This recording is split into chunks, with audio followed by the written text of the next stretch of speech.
Before there were kings or cities, there were gods. Before the first river carved the land, before the first breath filled the air, two brothers stood at the dawn of the world, Enki, lord of water and wisdom, and Enlil, master of wind and destiny. Together, they shaped the heavens and the earth, and then divided them. In their bond lay the power to create life. In their rivalry, the power to destroy it.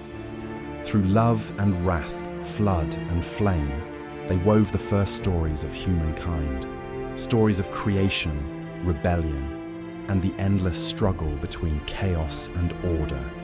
Now imagine standing in that ancient world, the rivers still warm with birth, the air alive with unseen voices.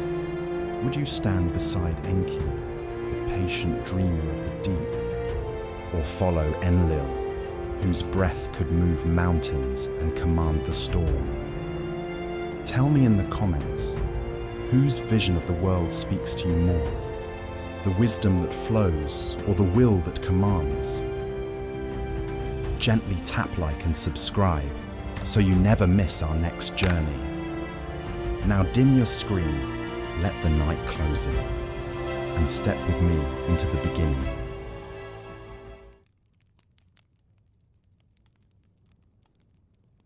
The wind moves softly across the plains of ancient Mesopotamia.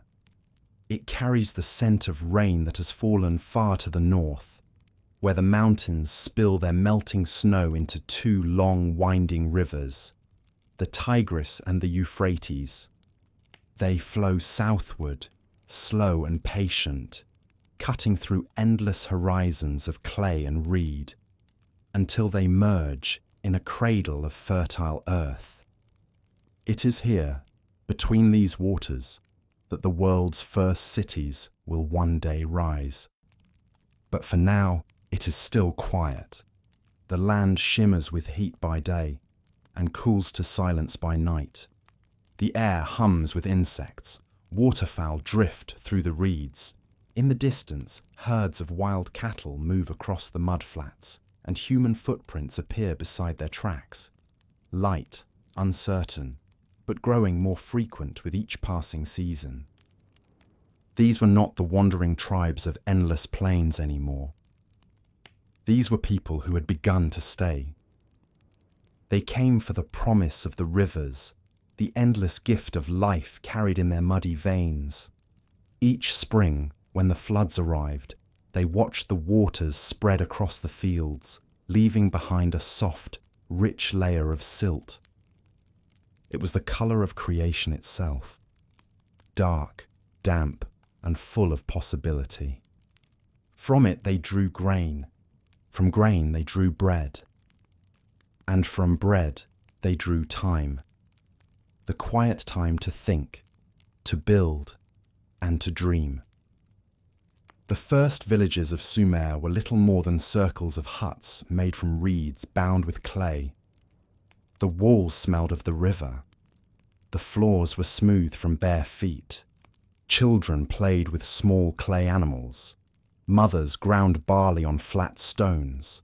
Fathers repaired nets and wove baskets to hold the harvest. When the sun fell, families gathered near the fire, watching sparks drift into the dusk. The world felt wide but safe, and the night sang softly with the rhythm of frogs and flowing water.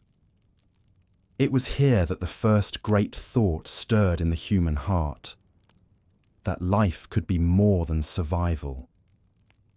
That perhaps in shaping clay, in sowing fields, in marking time by the stars, people were echoing something greater. They began to look upward, and in the shapes of clouds, in the shimmer of the horizon, they imagined gods. The gods of Sumer were not distant. They lived in the rain, the harvest, the river, and the fire. They were both kind and unpredictable, like the world itself. So the people built small shrines of mud brick, offering bowls of grain and tiny figurines moulded by careful hands. These were the first prayers spoken not to the sky, but to the earth itself. In their stillness, the villagers listened, as though the soil beneath them might answer. Night after night, the same sounds surrounded them. The soft lap of water against reeds, the low hum of insects, the gentle sigh of wind over the plain. Time passed slowly. Generations lived and died in the same patch of land, each one adding a few more walls, a few more fields, a few more stories. And one day, without realizing it, a simple village had become something new. A settlement that would never wander again. Seasons turned. The rivers changed their paths, sometimes kind, sometimes cruel. When floods came early, fields drowned. When they came late, the earth cracked open with thirst. So the people learned to dig deep channels to guide the waters where they were needed. They carved the land with ditches and canals, weaving the plain into a living map of human will. And as the water obeyed, the world changed. From the rhythm of the rivers came the rhythm of days. People began to mark the turning of seasons with small stones and lines carved in clay. They watched the stars, finding meaning in their slow dance across the heavens. Every dawn they rose with purpose. Every dusk they rested knowing tomorrow could be shaped by their own hands. The wild had begun to yield to order. At the edge of one growing settlement, a woman pressed her thumb into wet clay, sealing a jar filled with grain. Her print remained long after she was gone.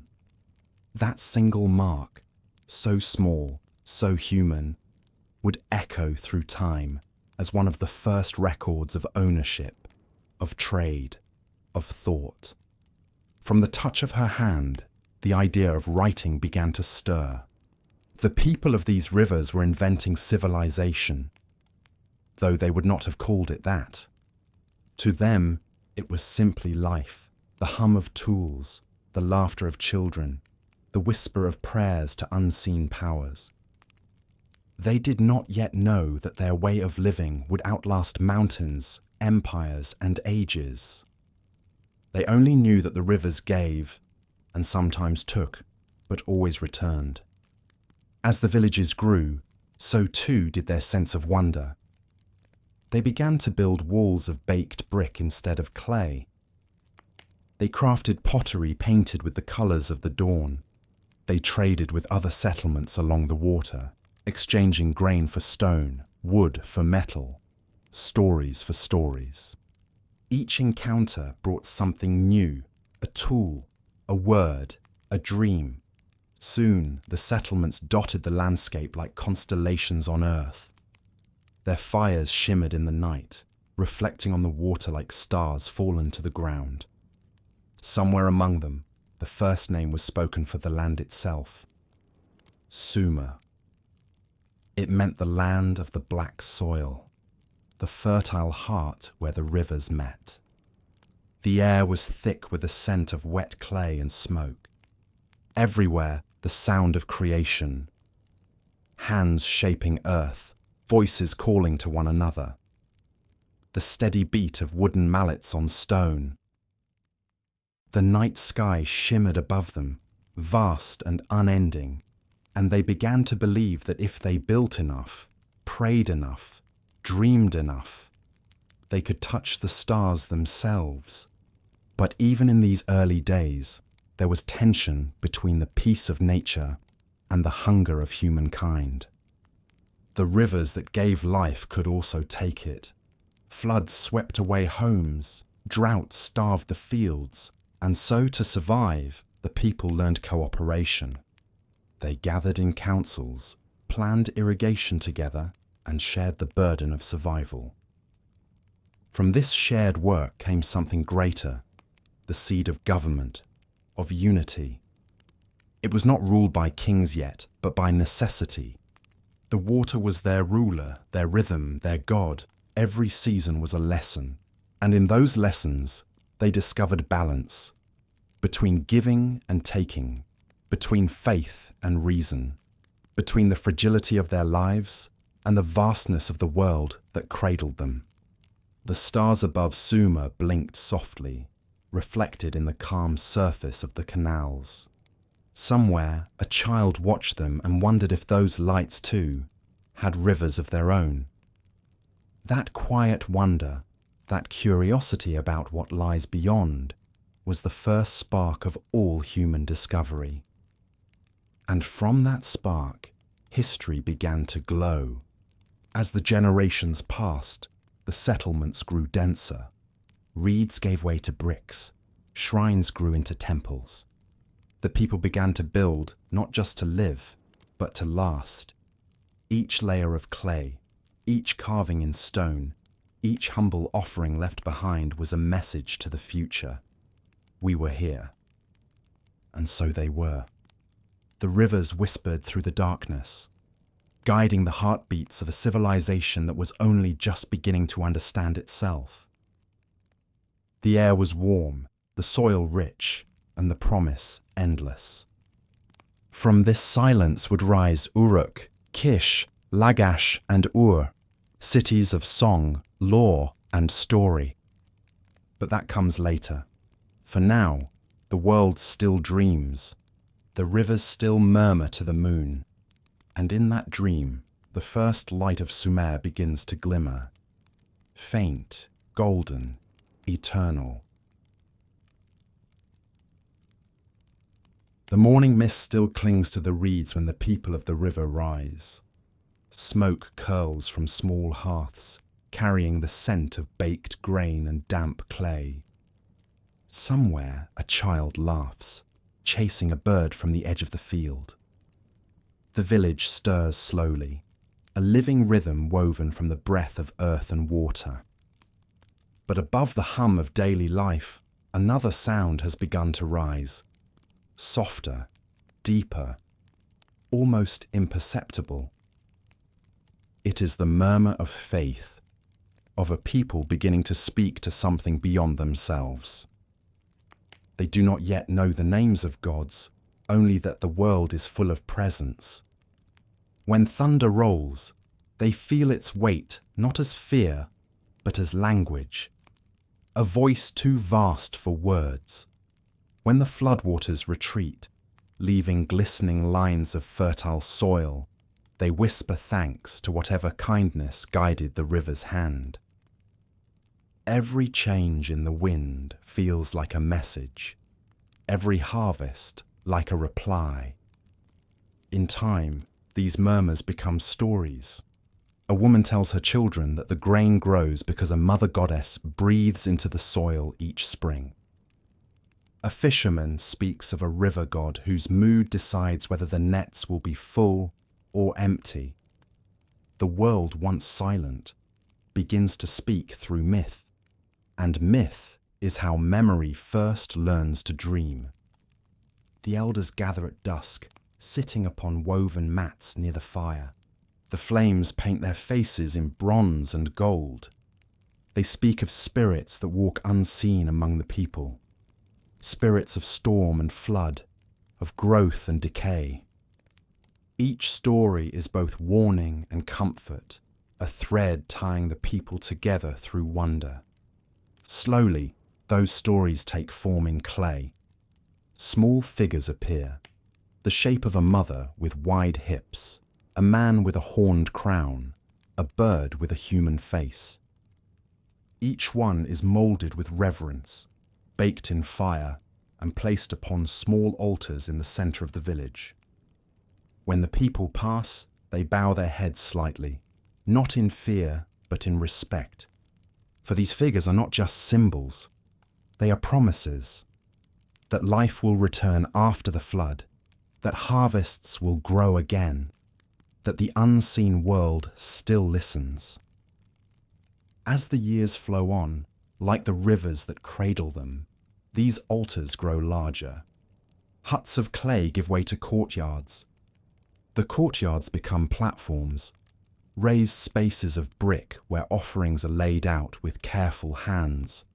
The people sing while they work, voices rising and falling with the rhythm of the river. The first temples of Sumer are not grand, not yet, but their foundations are laid in faith deeper than stone. In the early mornings, the priests, still farmers, still potters and weavers at heart, sweep the temple floors and light small fires of incense. The air fills with the fragrance of burning resin and barley. They pour water from the river into bowls of bronze, whispering prayers that flow as gently as the current itself. It is said that when the smoke rises, it carries the prayers to the heavens, and that the gods, moved by the scent of devotion, breathe their blessings back upon the earth. This exchange, offering for favor, reverence for protection, becomes the heartbeat of early civilization. Through faith, chaos begins to find meaning. As the temples grow, so too does the imagination of humankind. They build stories upon stories, each more intricate than the last. There is An, the father of the sky, who watches the world from his eternal throne. There is Enlil, the lord of air, who commands the winds and the fate of kings.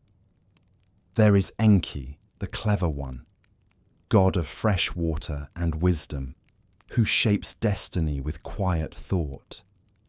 And Inanna, radiant and fierce, goddess of love, war, and the shimmering star of morning. Their names ripple through the settlements like songs carried by wind. Each city begins to honor one above the others, shaping its identity around its chosen divine guardian. Uruk becomes the city of Inanna, Eridu, the home of Enki, Nippur, the seat of Enlil's sacred power. And thus, the cities begin to rise not just from earth, but from belief. The temple becomes the center, not only of prayer, but of life itself. Within its walls, the harvest is measured, the water is distributed, and the people gather for counsel. Faith and governance intertwine, as natural as roots in soil. The priests, keepers of ritual and record, become the first administrators, scribes of the sacred and stewards of the city's well-being. In their hands, clay takes on a new purpose. No longer only for pots and figures, it becomes a vessel of memory. Marks pressed into wet tablets record the flow of grain, the tribute of offerings, the births and deaths of the people. Each line, each symbol, is a step toward writing, toward the crystallization of thought itself. And so the temple, that bridge between human and divine, also becomes the cradle of knowledge. At dawn, when the light spills across the land in hues of gold, the temple towers glimmer above the fields. From a distance, they look like mountains rising from the plain, man-made peaks pointing toward heaven. The people call them Atem and Anki, houses of the foundation between heaven and earth. In time, these sacred platforms will grow into ziggurats, stairways for the gods, sculpted from millions of sun-baked bricks. But in these early days, they remain humble, yet filled with infinite meaning. Children watch as priests ascend the steps with bowls of offerings. They carry milk, honey, oil, and grain, placing them before the statues of their gods. The air shimmers with heat, with scent, with the quiet hum of chanting voices. No one rushes. Time itself seems to slow, as though the universe pauses to listen.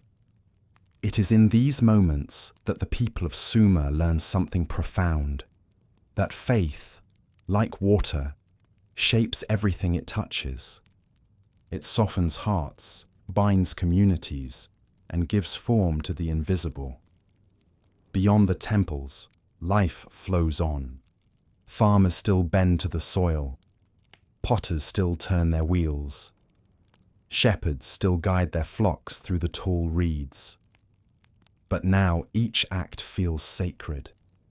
Every seed planted a gesture of devotion. Every harvest a thank you whispered to unseen eyes.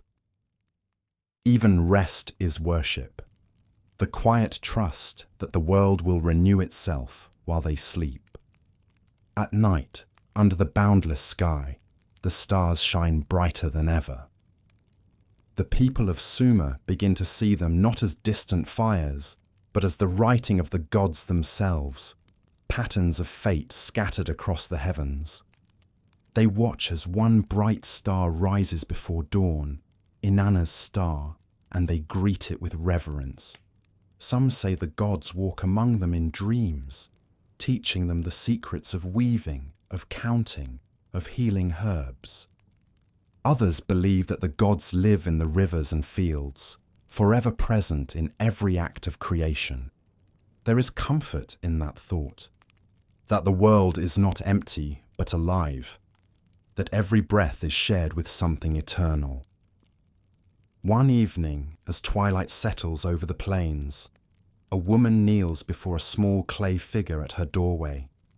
She touches its surface with trembling fingers, tracing the lines that form its face. She whispers a prayer for her child, that the floodwaters spare their home, that the harvest be kind, that love and laughter remain.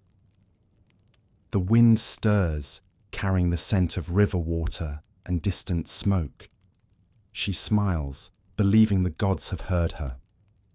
Across the land, thousands like her do the same. Together, their prayers weave an invisible tapestry, one that stretches across the centuries, binding humanity to the mystery of creation. This is how the divine is born, not from thunder or fire, but from longing, from the quiet hope that the universe is listening. And so, from the riverbanks and the soft plains of Sumer, faith takes root.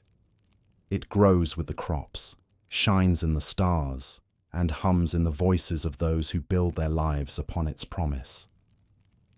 Before long, the first temples of Sumer stand tall, their bricks still warm from the sun. At their gates, the people gather to sing, voices rising in tones that echo through time, gentle and vast. And somewhere, in the soft twilight between worlds, perhaps the gods themselves pause to listen. The rivers flow on, gleaming beneath the moonlight. The fires of the temples flicker in the distance, and Sumer, once only a dream of soil and silence, now beats with a new rhythm, the rhythm of faith, of wonder, of beginnings. The world has found its gods, and through them, humanity begins to find itself. The sun rises slowly over the plains of Sumer, spilling gold across the riverbanks. Mist drifts over the canals, and from that haze, shapes begin to emerge. Not reeds and huts, but walls. Great walls of baked brick, glowing amber in the dawn light. They stretch farther than the eye can see, enclosing a heart that beats with new energy. This is Uruk, the first great city. Its sound is not the quiet hum of a village, but a chorus of thousands. The steady rhythm of hammers, the calls of merchants, the bleating of animals driven through the gates. The scent of clay, grain, smoke, and sweat mingles in the air, the perfume of civilization newly born. Uruk does not simply exist, it commands attention. Its walls are said to have been built by the hands of giants, by order of the gods themselves. But behind every myth, there is labor, and the truth of Uruk lies in the hands of countless men and women who shaped its bricks under the fierce Mesopotamian sun. Inside those walls, life has become an intricate pattern of purpose. Narrow streets wind between tall mud brick homes, each one cooled by the shadows of woven reed roofs. At the center stands the great temple district, where ziggurats rise like steps toward the heavens. Here Inanna reigns, goddess of love, war, and the bright star of morning. Her temple, the Iana, gleams with copper and lapis. Priests sweep its courtyards at dawn, singing softly as they light the incense fires. Every morning, the people of Uruk bring offerings to the temple, baskets of barley, jars of honey, and clay vessels filled with oil. Each gift is a promise of loyalty, of gratitude, of hope. In return, the priests bless them in the goddess's name and record their offerings upon clay tablets. Those tablets are stacked in storerooms, neat and ordered, a library of faith and commerce intertwined. It is here, within these walls of record, that something extraordinary begins to happen. A new language is born, not spoken, but pressed. Thin reeds, shaped into styluses, mark symbols upon wet clay. At first they are simple, lines, wedges, impressions. Each one stands for a measure of grain, a number of goats, a name of a worker. But as time flows on, the marks grow in complexity. Symbols become words. Words become stories. Cuneiform, the world's first true writing, takes shape in the dim light of Uruk's temple halls. The scribes sit cross-legged beside the walls, the clay drying in their hands. They do not yet know they are inventing history itself. They only know they are capturing life. The rhythm of trade, the orders of priests, the tales whispered from generation to generation. Each wedge pressed into clay is a heartbeat of civilization. Beyond the temples, Uruk hums with movement. The market square is alive from sunrise to dusk. Merchants shout the price of fish caught from the Euphrates, of copper traded from the mountains, of fine cloth dyed with indigo. Children dart between stalls carrying baskets of fruit. Donkeys clatter across the stones, their packs heavy with grain. Here, everything has value and everything has story. From distant lands, traders arrive, men from the mountains of Anatolia, sailors from the shores of the Persian Gulf. They bring with them rare stones, gleaming metals, and tales of lands beyond the horizon. Uruk, once just another city on the plain, becomes a center of the world, a meeting place of tongues, dreams, and destinies. At night, when the day's heat fades and the stars begin to burn bright above the ziggurat, the people gather on rooftops. Music drifts through the streets, the soft pluck of a lyre, the beat of a drum. Stories rise with the smoke of cooking fires, tales of the gods, of love and war, of the mighty king Gilgamesh whose heart burned for immortality. The air vibrates with wonder. In those moments, Uruk feels eternal. But beneath that splendor lies a truth older than the city itself, the fragile balance between creation and burden. For every wall built, a field must yield its grain. For every temple raised, countless hands must labor. The city depends on the fields, and the fields depend on the rivers. And the rivers, as always, obey no master. When the floods come too high, the canals overflow. When they come too low, the earth hardens, cracked and bitter. To control the waters, Uruk's engineers dig new channels, building dikes and reservoirs that stretch for miles. It is back-breaking work, but it binds the people together in purpose. Through that shared effort, the first hints of governance take form. Organized labor, measured time, recorded duty.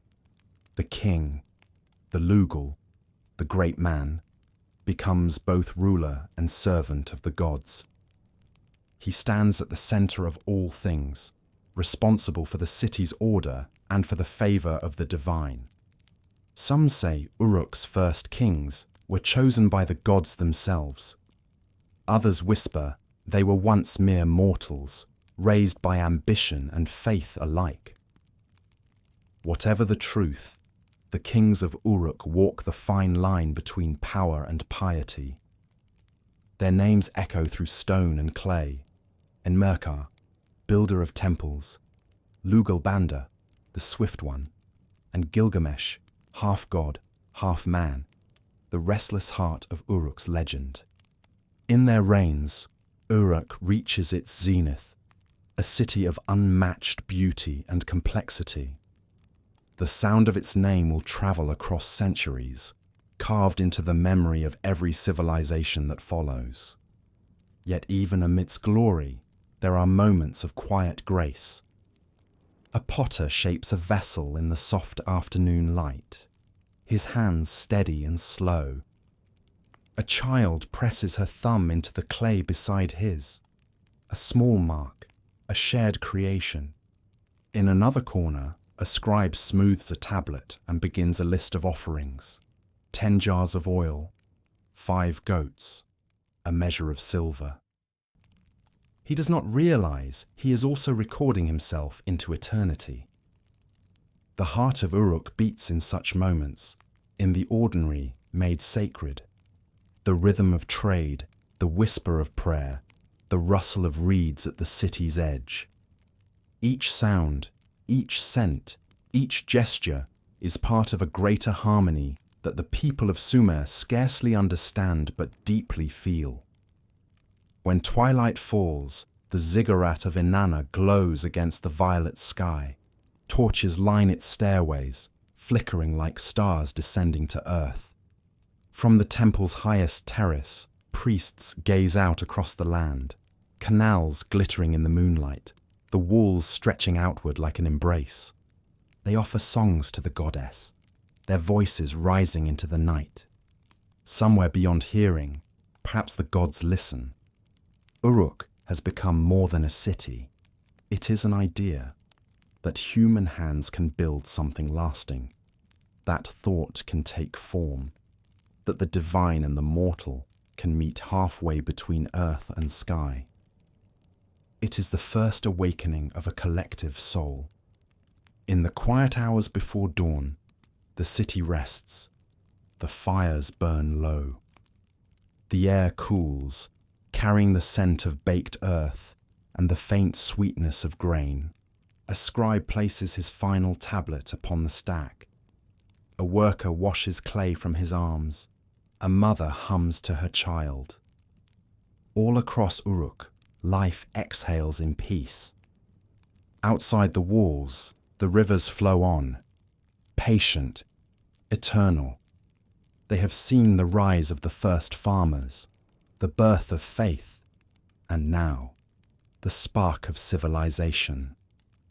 Their waters whisper softly around the foundations of Uruk, as though blessing it with every passing current.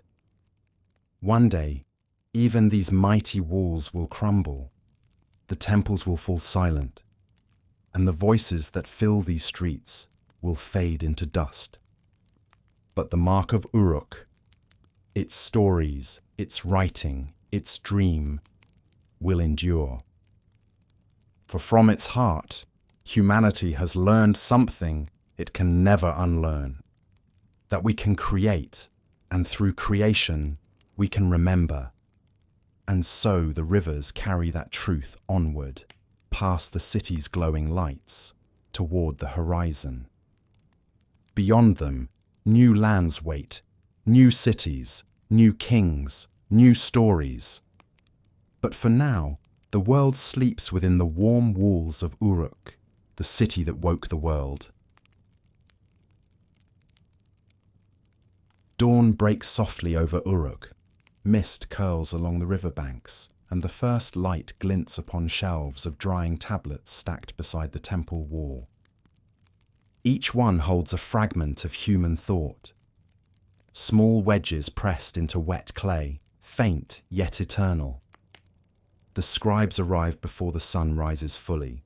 They move quietly, robes brushing the floor, carrying baskets of fine river clay mixed with straw.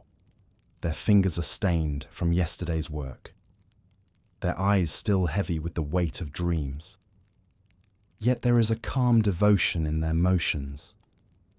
For here, in these halls, they do not simply record grain and tribute.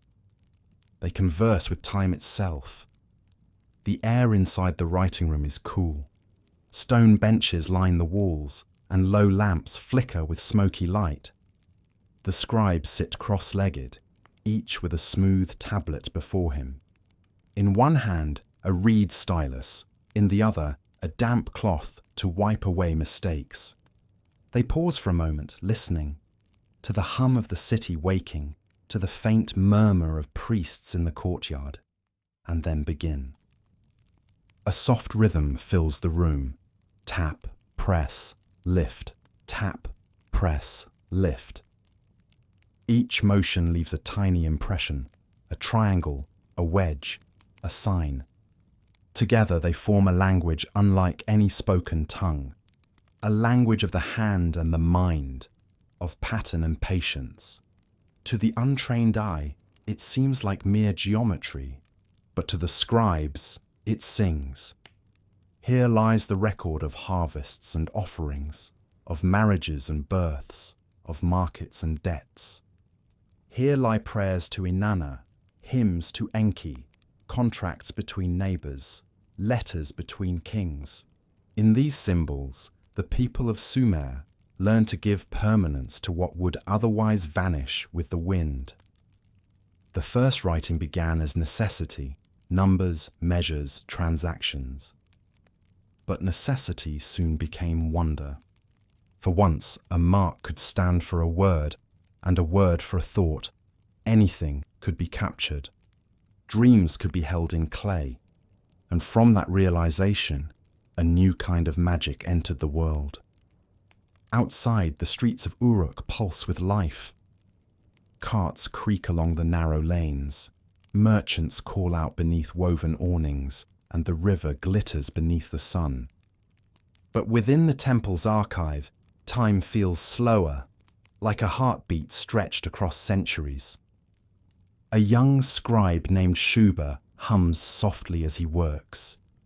He has spent years learning each sign, how the angle of a wedge changes its meaning, how the pressure of a stylus can alter a word. His teacher sits beside him, murmuring gentle corrections. Not so deep. Let the clay breathe. Let the word rest. Shuba smiles and tries again. He copies a line from an older tablet, a hymn to the goddess who governs love and war. O Inanna, Queen of Heaven, light of the morning star, you rise over the land and make the hearts of men tremble with longing. When he finishes, he traces the final wedge with his fingertip, as though blessing it. Outside, the sound of temple bells drifts through the open doorway. The day has begun. In the heat of noon, messengers arrive from neighbouring cities. They bring with them tablets sealed in clay envelopes, their surfaces impressed with small cylinder seals, tiny masterpieces carved with intricate designs. Each seal is a signature, a mark of identity. When pressed into clay, it reveals scenes of kings and gods, of rivers and reeds, of lions and doves. Through them, the ancient world signs its name. The high priest receives the tablets, breaks the seals, and calls for the scribes. They read aloud the messages, records of trade, agreements of alliance, requests for aid. The words of distant lands now travel not by voice, but by symbol. For the first time, knowledge itself moves faster than footsteps. As evening approaches, the scribes gather their finished tablets and carry them to the kiln. The air grows hot, shimmering like liquid glass. Each tablet is slid carefully inside, where fire hardens it into permanence. Once cooled, it will endure for millennia, longer than stone, longer than memory. The smell of smoke mingles with the scent of baked earth. Outside, children play near the temple steps, their laughter echoing through the courtyard. They pick up bits of discarded clay, shaping them into small animals and people. Without knowing it, they mimic their ancestors, storytellers in miniature, moulding life from dust.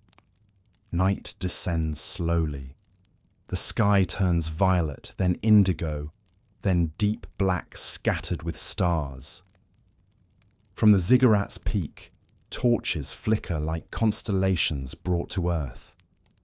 Somewhere in the city, a musician plays a slow, haunting melody on a lyre. The notes drift over the rooftops, mingling with the distant murmur of the river.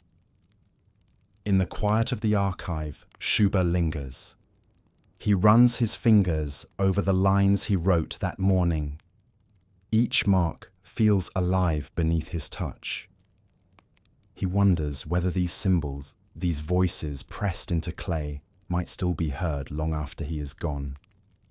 Perhaps one day, someone far in the future will find them, strangers from a time he cannot imagine, and in reading his lines, will know that he once lived, once breathed, once believed.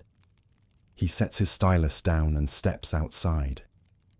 The air is cool, the city luminous. Above him, the moon hangs pale and watchful. Its reflection ripples upon the water, like a written word dissolving into light. The invention of writing has changed everything. It has given the people of Sumer a way to remember beyond memory, to build beyond life, to speak beyond silence. No longer must they trust only the wind or the story told by firelight. Now they can shape thought into form, and in doing so, they shape the future. Soon, the scribes will not only record what is, but imagine what might be. They will carve epic poems of gods and kings, of love and loss. They will write the names of stars, chart the movement of time, and preserve the dreams of their civilization. Through clay, they will learn immortality. At the edge of the city, the river whispers against its banks. The same waters that once carried reeds for their huts now carry the echoes of a written world. The ripples catch the moonlight, turning it to silver script. If the river could speak, perhaps it would tell them, "You have learned to write, and therefore you have learned to endure." The night deepens, fires burn low, the streets grow still. In the temple, the last of the scribes closes the door behind him, leaving the tablets cooling in the dark. Each one a heartbeat turned to stone, each one a voice waiting to be heard again. Somewhere far in the future, when the world has changed and the language forgotten, a hand will brush away the dust and uncover those marks. And in that moment, the silence of millennia will break. The voices of Sumer will speak once more, clear as the day they were pressed. The rivers flow on, carrying the light of the stars in their slow, eternal dance. The city sleeps, but its words do not.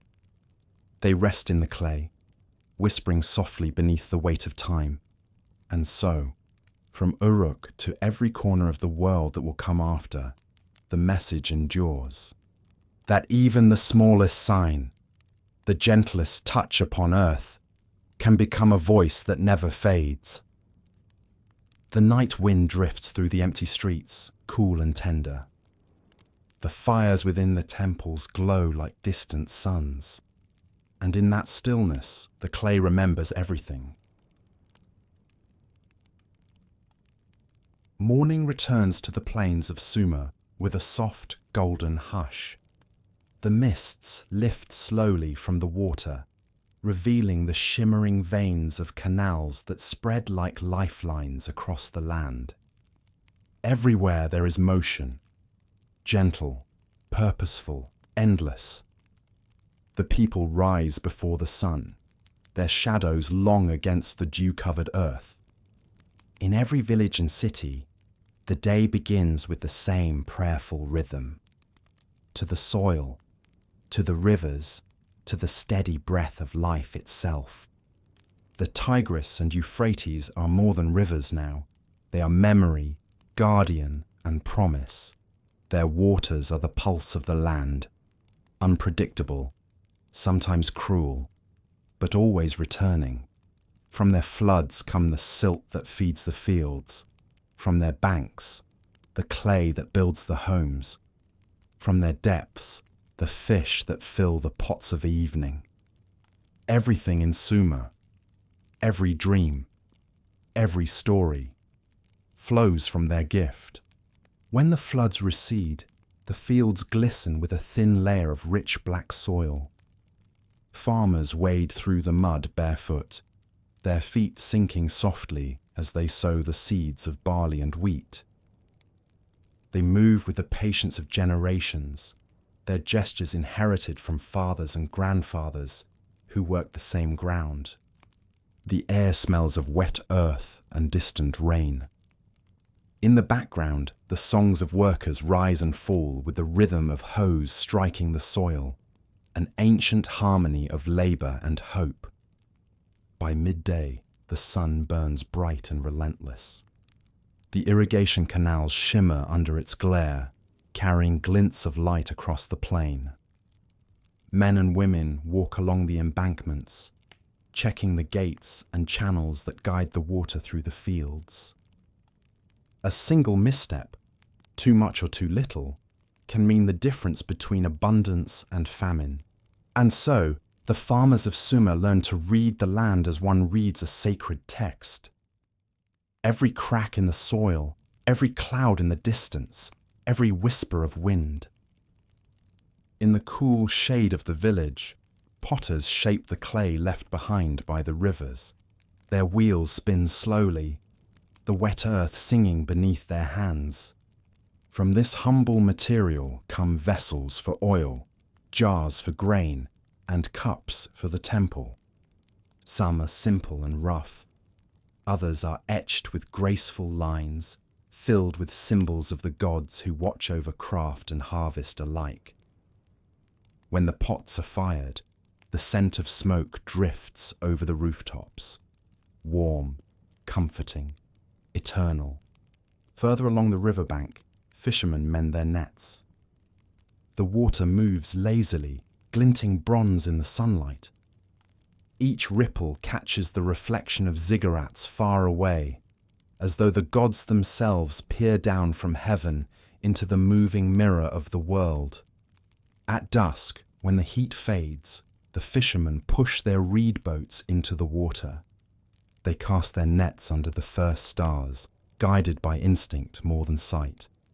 Their laughter carries over the current, soft and familiar, mingling with the croak of frogs and the call of night birds. Trade has begun to pulse through these lands like blood through a living body. Donkeys trudge along dusty roads between cities, their packs heavy with grain, oil, and cloth. Caravans cross the plains toward the distant mountains where copper and tin wait to be mined. At the docks along the rivers, merchants from faraway lands tie up their boats, bringing stones from Anatolia, shells from the Gulf, and stories from the horizon. Every exchange of goods, of words, of dreams, widens the reach of Sumer's heart. Within the walls of the cities, the workshops hum with craft. Metalworkers hammer sheets of bronze upon stone anvils, sparks glinting like fireflies in the dim light. Weavers sit by their looms, the threads of flax and wool weaving together the colours of earth and sky. Every sound, the beat of hammers, the creak of wooden looms, the hiss of cooling metal, becomes the music of creation. And through it all, the rivers flow, indifferent yet generous. They listen to no man, obey no prayer, yet they sustain all. When the floods come late, the people wait in quiet faith. When the rains are too heavy, they rebuild, their hands guided by experience and hope. To live in Sumer is to live in conversation with water, a dialogue of patience, resilience, and trust. In the evenings, as the air cools, the people gather in courtyards and along the rooftops. Children chase each other through the alleys. Elders sit upon mats woven from reeds, telling stories of the days when the world was still young and the gods walked among them. From doorways comes the aroma of stews simmering over small clay hearths, lentils, onions, and bread baked on flat stones. The city glows under the fading light, every home a warm flicker against the night. In one courtyard, a family kneels beside a small altar made from bricks. They place a bowl of barley and a cup of water upon it, murmuring words of thanks to Enki, the god of water and wisdom. The father's voice is low and steady. He does not ask for wealth or power, only that the river remain kind, that the floods come gently, that his children see another harvest. His words rise into the still air, mingling with the murmurs of countless others. It is in such quiet moments that Sumer breathes as one. The women of Sumer hold the rhythm of life within their hands. They grind grain on smooth stones, the steady motion forming the heartbeat of every morning. They spin fibres into thread, their fingers deft and sure. They teach songs to their children, songs of planting and rain, of love and remembrance. Through their voices, the memory of generations endures. In the temple storehouses, scribes tally the flow of food and labour. Clay tablets mark the tribute of farmers, the rations of workers, the yields of distant fields. Though their work is quiet, its purpose is vast, to keep order in a world built on the will of rivers and men. Each symbol pressed into clay is a promise of fairness, of survival, of shared responsibility. Sometimes, when the moon is full and the air still, the people believe they can hear the rivers speaking. The sound of moving water seems to carry words, ancient, slow, and comforting. The elders say that the gods use the rivers as their voice, guiding the people through their changing moods. When the current is calm, peace reigns. When it rages, it is a lesson that all things must bend to balance. And so, life in Sumer is a balance between labour and rest, between fear and gratitude, between the seen and the unseen. The people understand that to take from the land is to give in return, that to build a city is to honour the earth upon which it stands. In their harmony with nature lies their wisdom. As the night deepens, the fields grow quiet once more. The canals gleam faintly under the moon, reflecting the lights of distant homes. A cool breeze moves across the land, carrying the smell of damp soil and the faint sweetness of reeds. Somewhere, a mother hums softly to her child, a tune older than words. It drifts through the stillness like a prayer without end. Far in the distance, the rivers join again. Two bodies merging into one before spilling into the marshlands of the sea. There the water slows, spreading into a mirror of stars. The people believe that beyond that horizon lies the edge of the world, where the spirits of ancestors rest beside the waters that once gave them life. The Tigris and Euphrates will continue their eternal journey long after Sumer's towers fall and its names fade from memory. But the legacy of their gift, the rhythm of agriculture, the pulse of community, the quiet art of endurance, will flow forever in the heart of humankind. Because from these rivers, we learned more than how to farm or trade. We learned how to belong. We learn that creation is not the work of gods alone, but of hands, hearts, and hope. The fields rest beneath the starlight. The canals murmur their lullaby. And the people of Sumer sleep, their dreams carried downstream, back into the waiting arms of the rivers that dreamed of them first. The first light of morning glows pale across the plains of Sumer. Mist rises from the canals, veiling the city in silver breath. Through that haze, the shapes of towers emerge, vast stepped structures of sun-baked brick. Their summits catch the dawn like the tips of mountains. To the people below, they are the stairways of heaven. These are the ziggurats, the temples that touch the sky. Born from clay, raised by countless hands, they are the meeting place between earth and the divine. At their base, the city hums with ordinary life. Potters, traders, children chasing each other through alleys of dust. But at their heights, the air grows still, and the world feels closer to the gods. The story of every temple begins not with stone, but with faith. When the people first built shrines to their deities, they were small. A room of mud brick, an altar, a fire. Then came the desire to rise higher, to bring their offerings nearer to the stars. Each generation added new layers, one upon another, until the temples became mountains of devotion.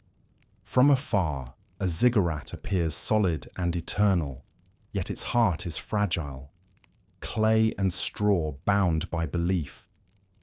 The builders mix the mud with water from the rivers, pressing it into molds, drying each brick beneath the relentless sun. For days the air is thick with the scent of wet earth. When the bricks harden, they are carried by hand, by cart, by faith to the rising walls. The labourers move in rhythm, chanting softly to keep time. Every brick placed is a prayer. On the morning of dedication, the city gathers. Drums beat like thunder across the plain. Women scatter petals of grain upon the ground, symbol of life's abundance. Priests climb the long stairways with offerings, milk, oil, fruit, and incense, their robes glowing white in the sunlight. From the topmost terrace, the high priest lifts his arms to the sky, calling the name of the temple's god. A hush falls across the crowd. The wind carries the smoke upward, thin and wavering, until it disappears into the blue. The people believe that, in that moment, heaven bends down to meet them. The gods, pleased by the sight of such devotion, will breathe prosperity into the land, gentle floods, fertile fields, peace among neighbours. And when the wind turns sweet and cool, the people whisper, "They have heard us." Within the temple complex, life never sleeps. Servants tend the sacred fires. Musicians play low hymns through the long afternoons, and scribes record every ritual in clay. The walls are lined with baskets of offerings, figs, dates, fragrant oils, and shining metals. Each item bears meaning, nourishment for the gods, beauty for the spirit, order for the world. The priests live by a rhythm as precise as the movement of the stars. At dawn, they wash in pure water and anoint themselves with oil. At midday, they offer bread and wine to the divine statues within the sanctum. At dusk, they sing praises to the evening star, Inanna's light, which glimmers above the horizon like a watchful eye. Inside the sanctum, the air is cool and dim. Flames from bronze lamps shimmer against walls painted with scenes of rivers, birds, and winged figures.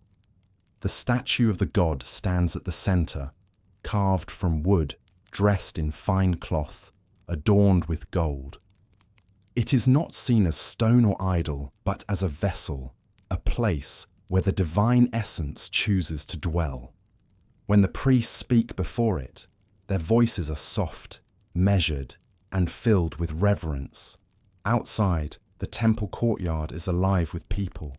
Farmers bring grain as tribute, potters deliver vessels for offerings, and musicians play long drifting melodies on flutes made of reed. Children run between pillars laughing. Even in devotion, life feels joyful, a celebration of existence itself. At the edge of the courtyard, a young girl kneels beside her mother. They have brought a small loaf of bread and a jar of oil, humble gifts for Enlil, the lord of wind and sky. The girl watches as her mother sets the offering down and whispers a prayer for rain. She does not understand the words, but she feels their weight. The hope that the earth will answer, that life will continue. Above them, clouds gather in slow procession. The wind changes direction. A soft drizzle begins to fall. And though no one speaks it aloud, every heart in the courtyard feels the same quiet certainty. The gods have listened. In the years that follow, more temples rise.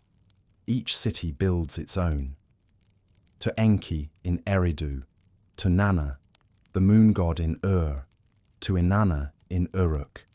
Each one is different in shape and size, yet all share the same spirit, steps ascending toward the divine, walls echoing with prayer. Together, they form a constellation across the land, each temple a star of earth reaching upward. The ziggurats become centers not only of worship, but of learning.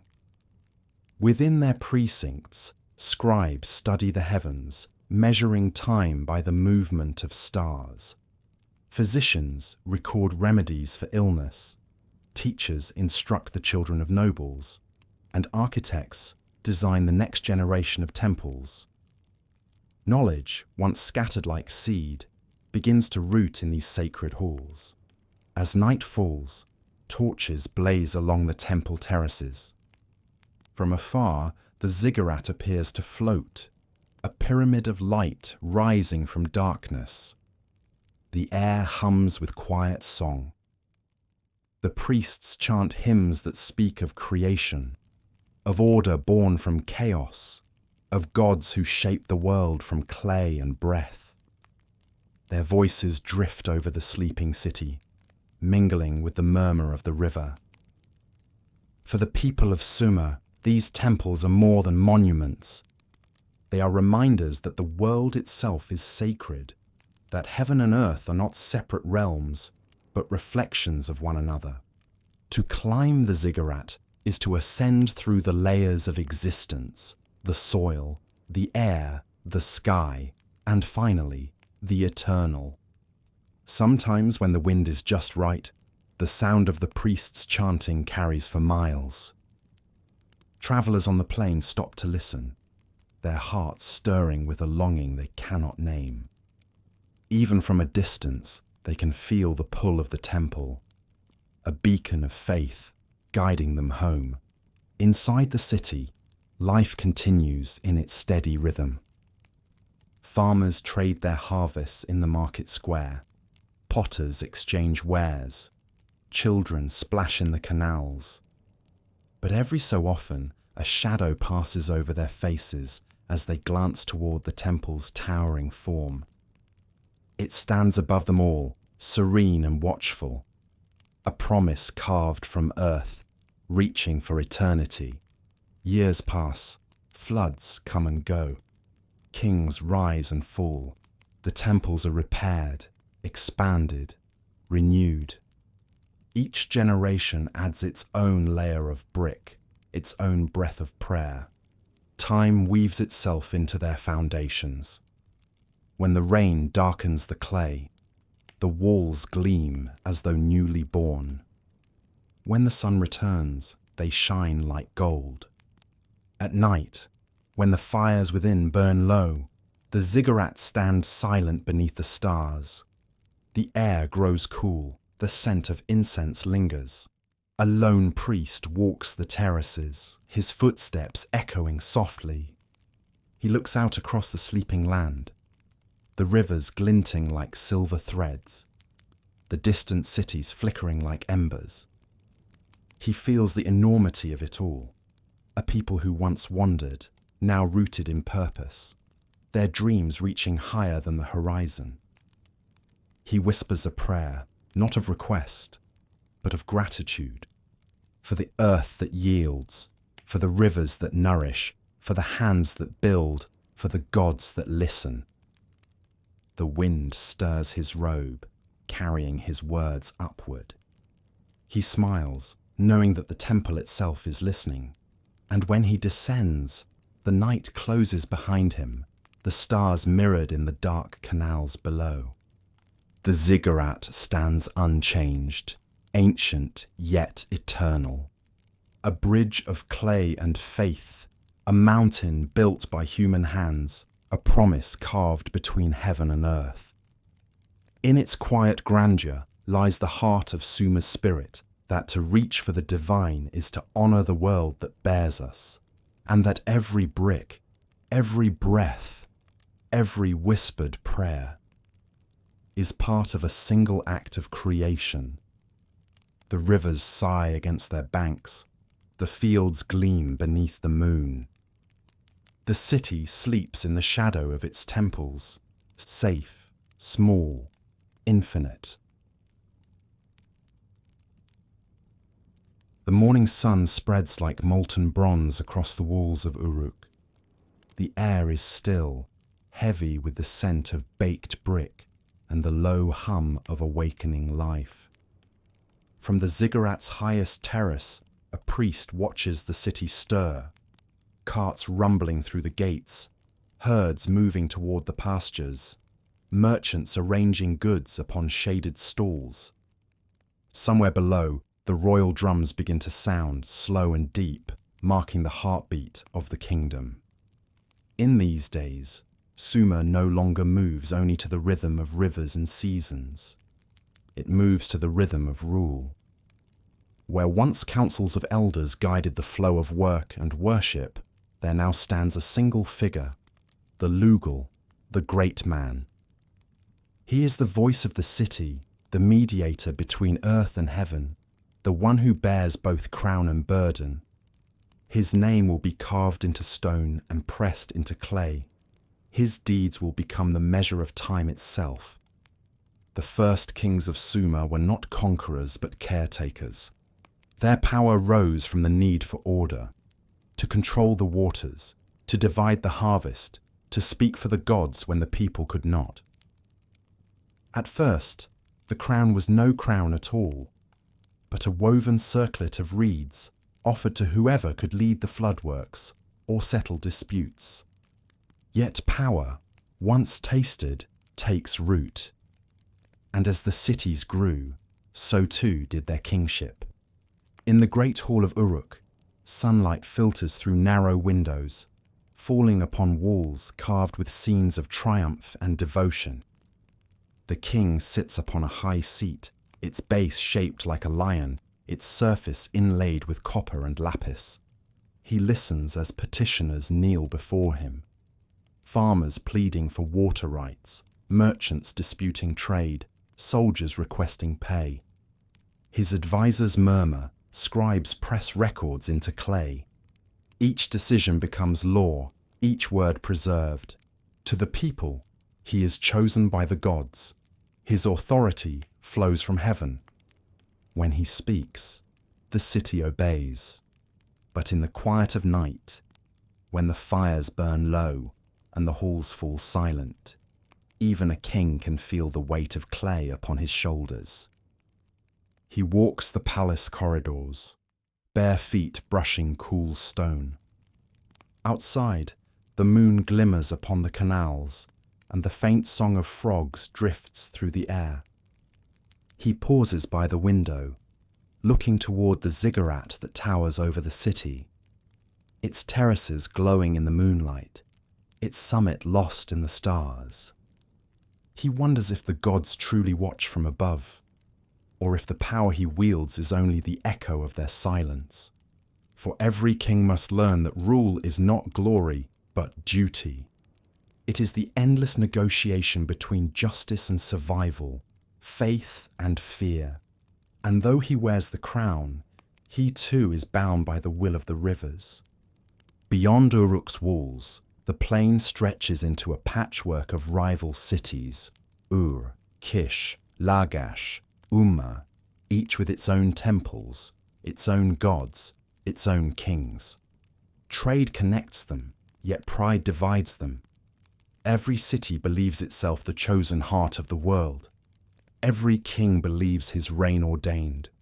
The same rivers that feed their fields carry their armies. At first, the conflicts are small. Quarrels over canals, over tribute, over honor. But soon, ambition sharpens. The kings gather soldiers, forge spears of bronze, and march beneath banners painted with the emblems of their gods. Drums roll like thunder across the plain. Dust rises like smoke. The first wars of Sumer begin. They are not wars of conquest as the later ages will know, but wars of balance, the eternal struggle to decide who holds the favor of heaven. When one city triumphs, its king proclaims divine blessing. When it falls, its temple mourns, and the priests whisper that the gods have turned their gaze elsewhere. Even victory brings sorrow, for every field trampled is a field lost to harvest, every son slain a prayer unanswered. And yet, through conflict, the cities learn. They build stronger walls, write clearer laws, forge alliances sealed by marriage and ritual. Out of rivalry comes refinement, out of hardship, resilience. The Sumerians begin to see kingship not as a man's gift, but as a sacred office. The crown, an unending covenant between ruler, people, and gods. In one of these early dynasties, the name Gilgamesh begins to stir. Part king, part myth, his shadow will stretch far beyond his life. Stories tell of his unmatched strength, his restless heart, his friendship with Enkidu, the wild man tamed by love and loss. In his search for immortality, Gilgamesh embodies the truth of all kings, that even those who rule the world must one day bow to time. The scribes record his reign in tablets of clay, mixing legend with history, poetry with law.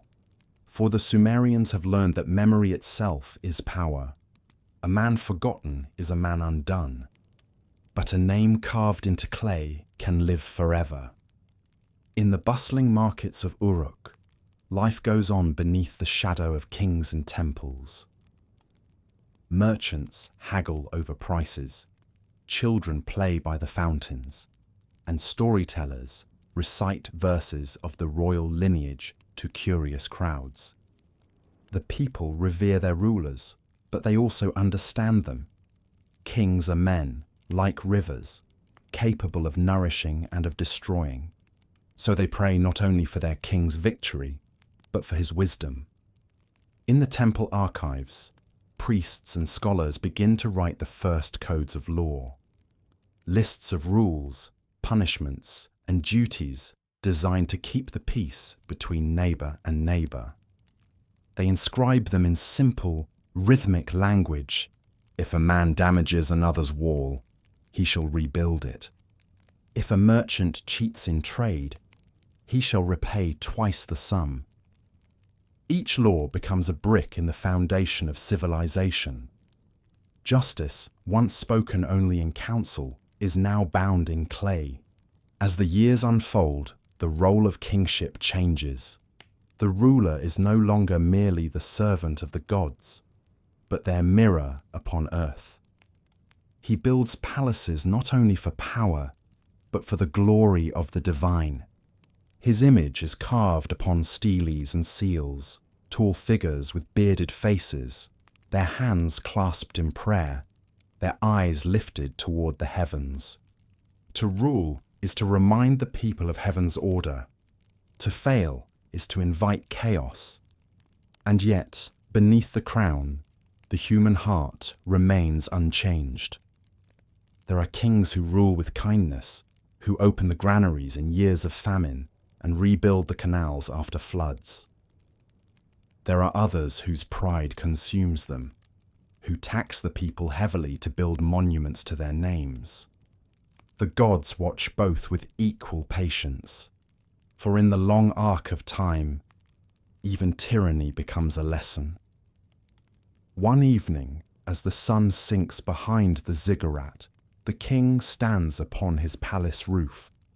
The city glows below him, fields golden in the fading light, river channels gleaming like threads of glass.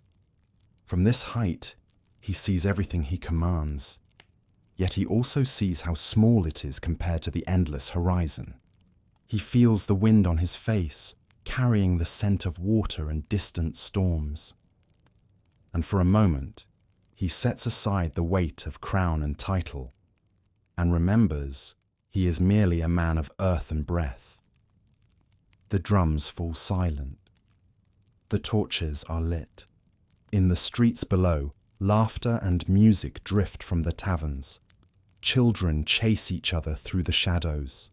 The king closes his eyes and listens. This is what he rules, not stone, not law, but the fragile harmony of human hearts. When the night deepens, he descends into the temple to offer prayer. He kneels before the statue of the city's god, his hands resting on cool stone. His voice trembles as he speaks, not the command of a ruler, but the confession of a soul. Grant me the strength to lead justly. Grant my people peace, and if I fail, let my name be a warning, not a curse. Outside, thunder rumbles softly in the distance. Rain begins to fall, slow and warm. The priests whisper that it is a sign of blessing. The king only smiles. He knows it is the rivers returning, the eternal cycle beyond crowns or kingdoms. Years will pass, dynasties will rise and crumble, but the idea of kingship will endure, carried in clay and memory, refined through triumph and tragedy alike. From Sumer's thrones will grow the rulers of Akkad, Babylon, and Assyria, each an echo of these first great men, who learned that to rule is to serve, and to serve is to endure. And still, beneath all the layers of power and ritual, the rivers flow, whispering the same quiet truth they have always known. That every crown is shaped from the same clay as the hands that moulded it. The city sleeps once more. The torches dim along the palace walls. In the stillness between heartbeats, the crown gleams faintly beside the bed of its weary bearer, heavy, patient, eternal.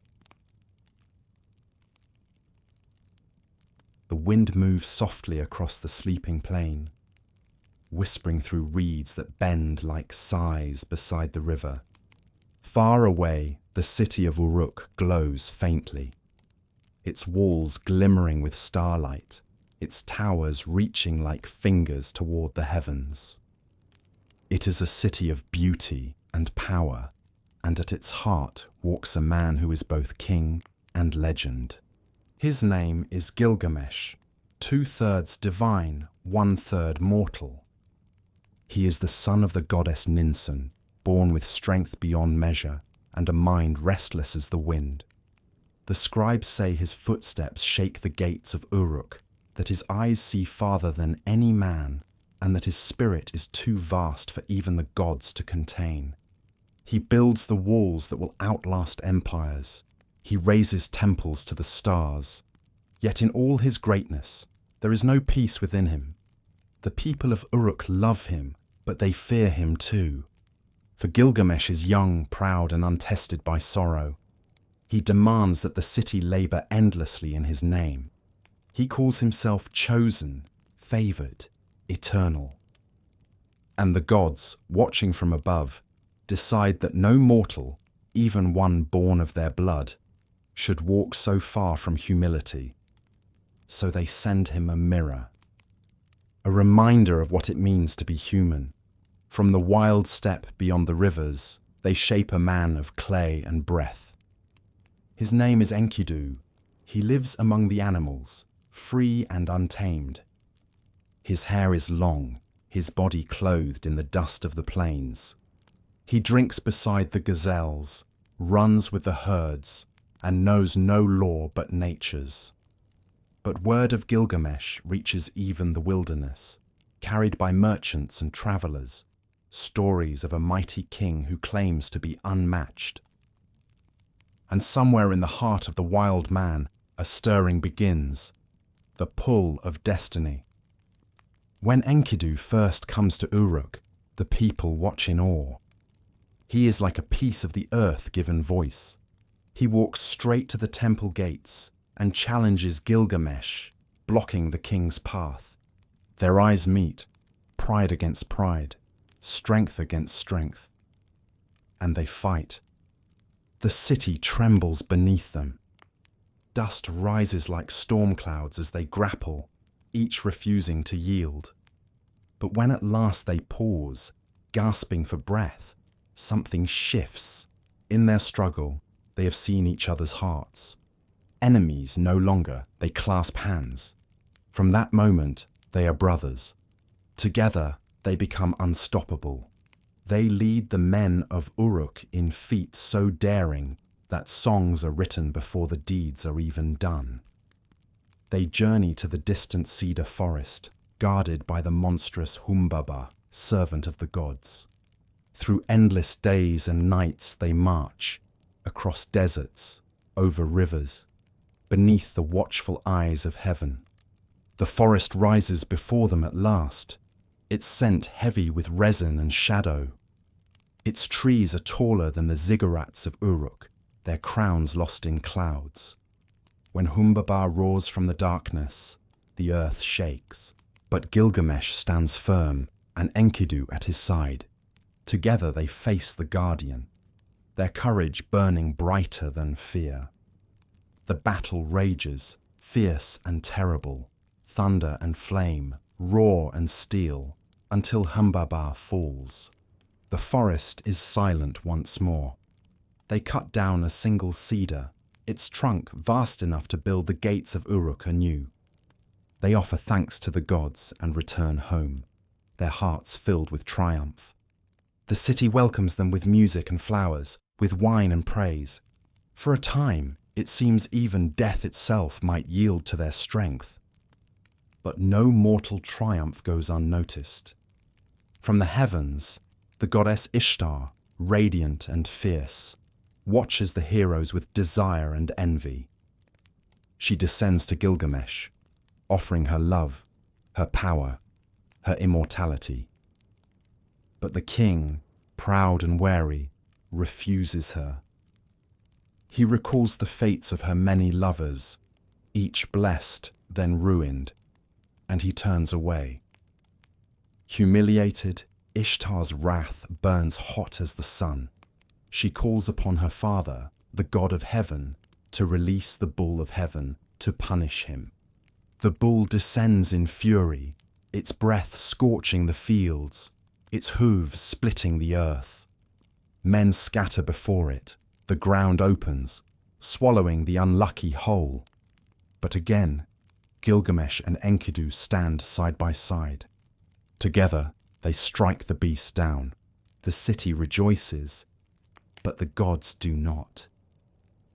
That night, as the stars drift like embers across the sky, Enkidu dreams. He sees the council of the gods gathered in judgment.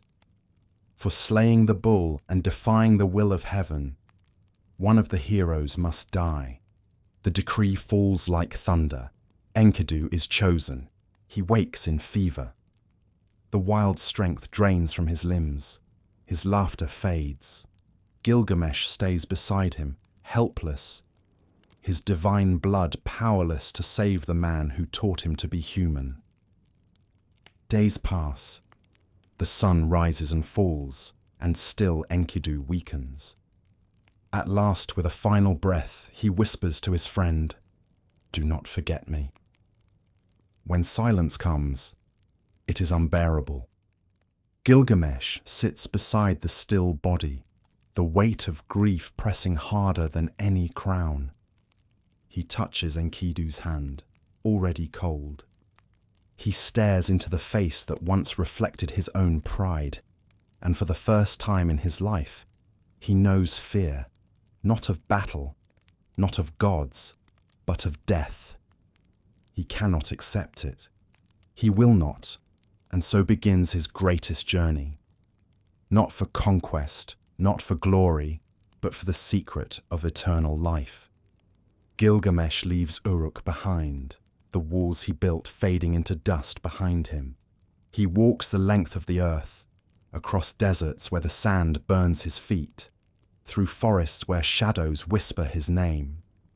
He crosses mountains and seas, searching for Utnapishtim, the man who survived the great flood and was granted immortality by the gods. He fights lions, endures storms, and walks through the darkness beneath the world. Always, the same question beats in his heart. Must even the greatest fall? At last, he finds Utnapishtim at the edge of the waters of death, an old man, quiet and kind. Gilgamesh kneels before him and pleads, "Tell me how you escaped the fate that takes us all." The old man tells his story, of the flood that drowned the world, of the ark that carried life through chaos, of the gods who, repenting, granted him and his wife eternal rest. Then he looks at the king and says, "Life and death are the will of the gods. But to live with purpose, that is the gift given to man." Still, Gilgamesh cannot surrender. He dives into the sea to seek the plant of youth, the flower that restores life. He finds it, glowing in the depths like a star. But as he rests upon the shore, exhausted, a serpent rises from the water and steals it away. In that moment, he understands. Immortality was never meant to be possessed. It lives only in memory, in love, in the walls that endure after the builder is gone. When he returns to Uruk, his beard is grey, his hands calloused, his heart quiet. He stands before the gates he once commanded to be built, immense, radiant, strong. He touches the stone and smiles. "This," he says softly, "is what remains. Not the man, but the making." The people gather to greet him, unaware of how far he has travelled or how deep he has changed. He rules with wisdom now, with patience, with mercy. He honours Enkidu's name in every judgment, every act of kindness. The city thrives, its walls standing firm against time and storm alike. And when Gilgamesh at last returns to the earth from which he came, the scribes press his story into clay. Line by line, symbol by symbol, they preserve his voice. They call it the Epic of Gilgamesh, the first great tale of the human heart. It will outlive empires. It will echo across millennia.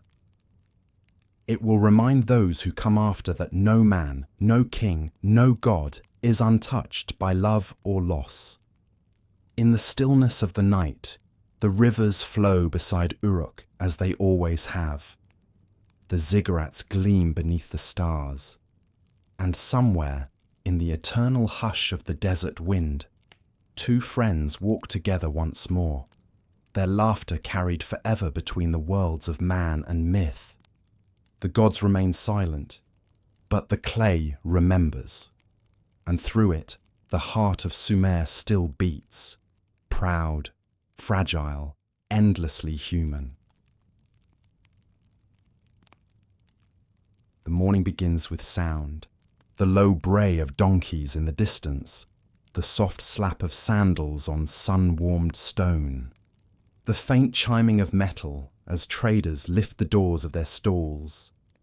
A golden haze lingers over the city as the sun rises, spilling light across Ur and Uruk, Lagash and Kish, cities alive with commerce, faith, and human breath. This is Sumer in its fullness, the beating heart of the ancient world. The rivers gleam like twin mirrors, carrying boats heavy with goods from faraway lands. On their decks lie jars of oil, bales of wool, baskets of grain, copper from the mountains, and shells from the distant sea.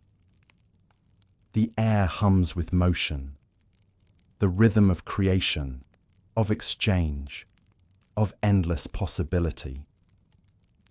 The marketplace is the city's soul. Here, beneath woven awnings, life unfolds in colour and scent. Traders call out in sing-song voices, their words bright with pride. Fresh fish from the river, wool from the highlands, copper blades from the east. The smells mingle, the sweetness of dates, the tang of salt, the smoke of roasting barley, and the faint perfume of crushed herbs carried in clay jars. Women walk among the stalls with baskets balanced on their heads, their robes fluttering in the wind. Children dart through the crowd, laughing, their fingers sticky from honey cakes. A scribe sits by the temple gate, a small table before him, his stylus ready. He records the weight of goods, the price of trade, the promise of payment. Clay tablets pass from hand to hand, contracts of trust, sealed with the impressions of cylinder seals etched in intricate designs. Each seal tells a story. A lion chasing a bull, a man pouring water before the gods, a serpent coiled around the tree of life. Sumer's wealth flows not from conquest, but from connection. Its rivers are highways of thought as much as trade, carrying not just goods, but ideas. Boats drift south toward the Gulf, where merchants trade with lands now lost to time, places of copper and turquoise, where other tongues sing the same songs of ambition and wonder. To the north, caravans cross the plains toward the mountains of Anatolia, returning with obsidian, tin, and the scent of foreign soil.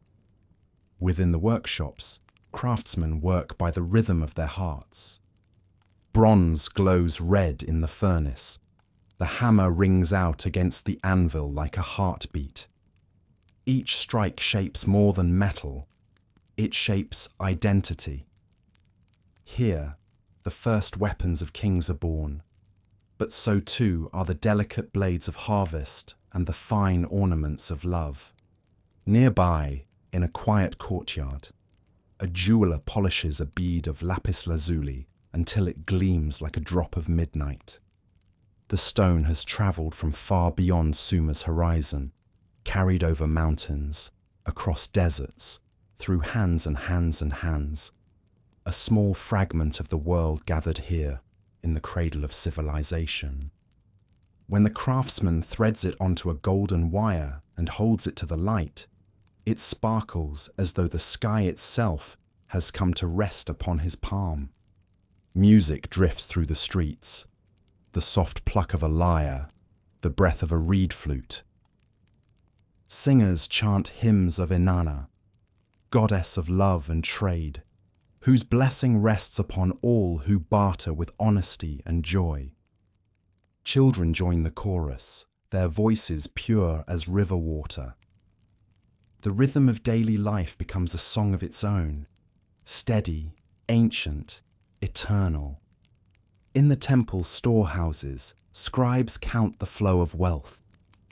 Rows of tablets mark every offering, every debt repaid, every exchange of goods between cities. Through these records, Sumer begins to knit itself into a network of cooperation. No longer are the cities rivals alone. They are partners bound by the shared language of clay and commerce. It is in this era that the first signs of diplomacy emerge. Kings sending gifts to one another, priests exchanging letters written in the new universal language of cuneiform. A caravan arrives at dusk, the air thick with dust and anticipation. Men unload their goods as the city gathers to watch. Among the cargo are strange treasures, carved ivory from unknown forests, shimmering seashells that whisper of distant tides, and a dark metal heavier than any known. The tin that, when joined with copper, gives birth to bronze. The Bronze Age deepens, and with it, the art of creation. Bronze transforms everything it touches. With it, ploughs cut deeper into the earth, chisels carve more intricate temples, soldiers bear weapons that gleam in the sun. But the people of Sumer do not see bronze as mere tool or weapon. They see it as proof of the god's favour, a divine element drawn from the bones of the earth. In the flicker of its reflection, they see both progress and peril. At the edge of the marketplace, a potter watches the crowd. His hands are coated in the soft grey of river clay. He sees the richness of the world around him. The colours, the noise, the faces from distant lands, and feels a quiet pride. His pots may be humble, but they carry the city's spirit. Each vessel he makes holds water, grain, or oil, the essence of life itself. When he shapes the rim with his fingers, smoothing it to perfection, he feels connected to something larger, a rhythm older than kings, older than temples, older than time. As twilight deepens, the marketplace begins to slow. Merchants pack away their wares, counting their silver and sealing their ledgers. The air cools, carrying the scent of incense from the temples. A hush settles over the city as priests light evening fires in honor of the gods. The flames flicker across the ziggurats' terraces, painting gold upon brick. From the highest level, the sound of chanting drifts down, ancient words of gratitude for the day's abundance. Beneath that holy song, another sound rises. Laughter. Families gather along the riverbanks for the evening meal. They spread mats upon the ground, sharing bread still warm from the oven, lentil stew, dates, and wine. Children dip their feet in the water, giggling as the current tickles their skin. Above them, the stars begin to appear, one by one. The same stars their ancestors once prayed to in silence. Now, they twinkle over a world that hums with human voice. And still, the rivers flow. They carry not only goods and stories, but time itself, slow, patient, eternal. Through their waters, the people of Sumer learn a simple truth, that civilization is a tide.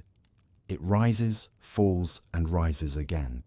To build, to trade, to create. These are all acts of faith in tomorrow. As night fully falls, the air grows cool and sweet. The scent of oil lamps drifts from open windows. The glow of hearths flickers across the streets. In the distance, the hum of the city fades into the whisper of wind over water. The world feels vast, yet peaceful. Every sound, every movement, an echo of harmony.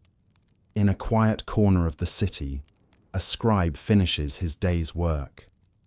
He smooths the last tablet of clay, marking down the final transaction. 3 measures of oil for a bolt of cloth. He seals it, sets it upon the shelf, and blows out his lamp.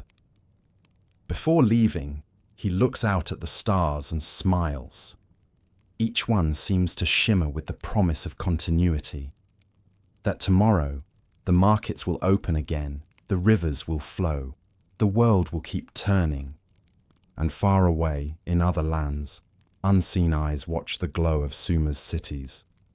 Sailors whisper their names, merchants dream of their riches. Through trade and story, the influence of these riverborne cities begins to spread beyond the horizon.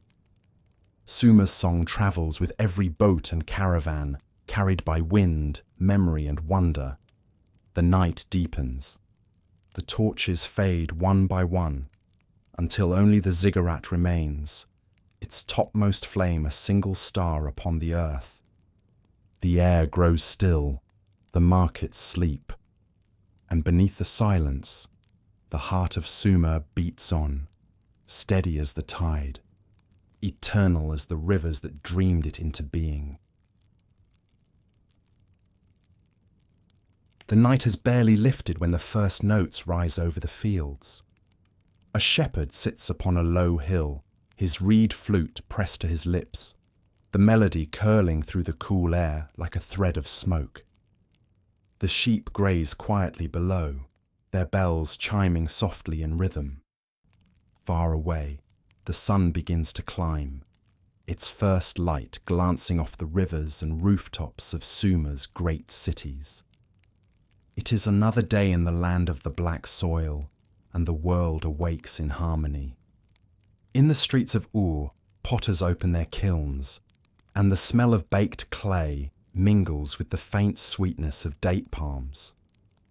In Nippur, the temple scribes light small lamps and unroll fresh tablets of wet clay. Across the fields, farmers call to their oxen, their voices deep and steady, a human chorus joined to the song of the earth. For the people of Sumer, life itself is music. Every sound, the clatter of tools, the murmur of markets, the rustle of reeds, fits within the rhythm of the day. And above it all drift the hymns of the temples, songs written not just to please the gods, but to comfort the soul. Inside the temple of Enlil, the priests begin the morning ritual. Their chants are slow and measured, each syllable drawn out like the breath of wind. Drums thud softly, flutes answer in gentle tones. The melody swells and falls with the rhythm of the rivers outside, as if the world itself listens. When the final note fades, silence lingers. A silence so full it feels alive.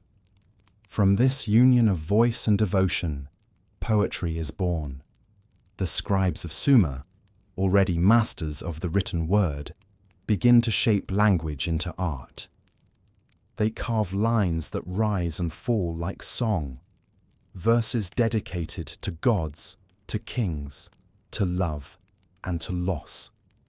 In their tablets, the ordinary becomes eternal.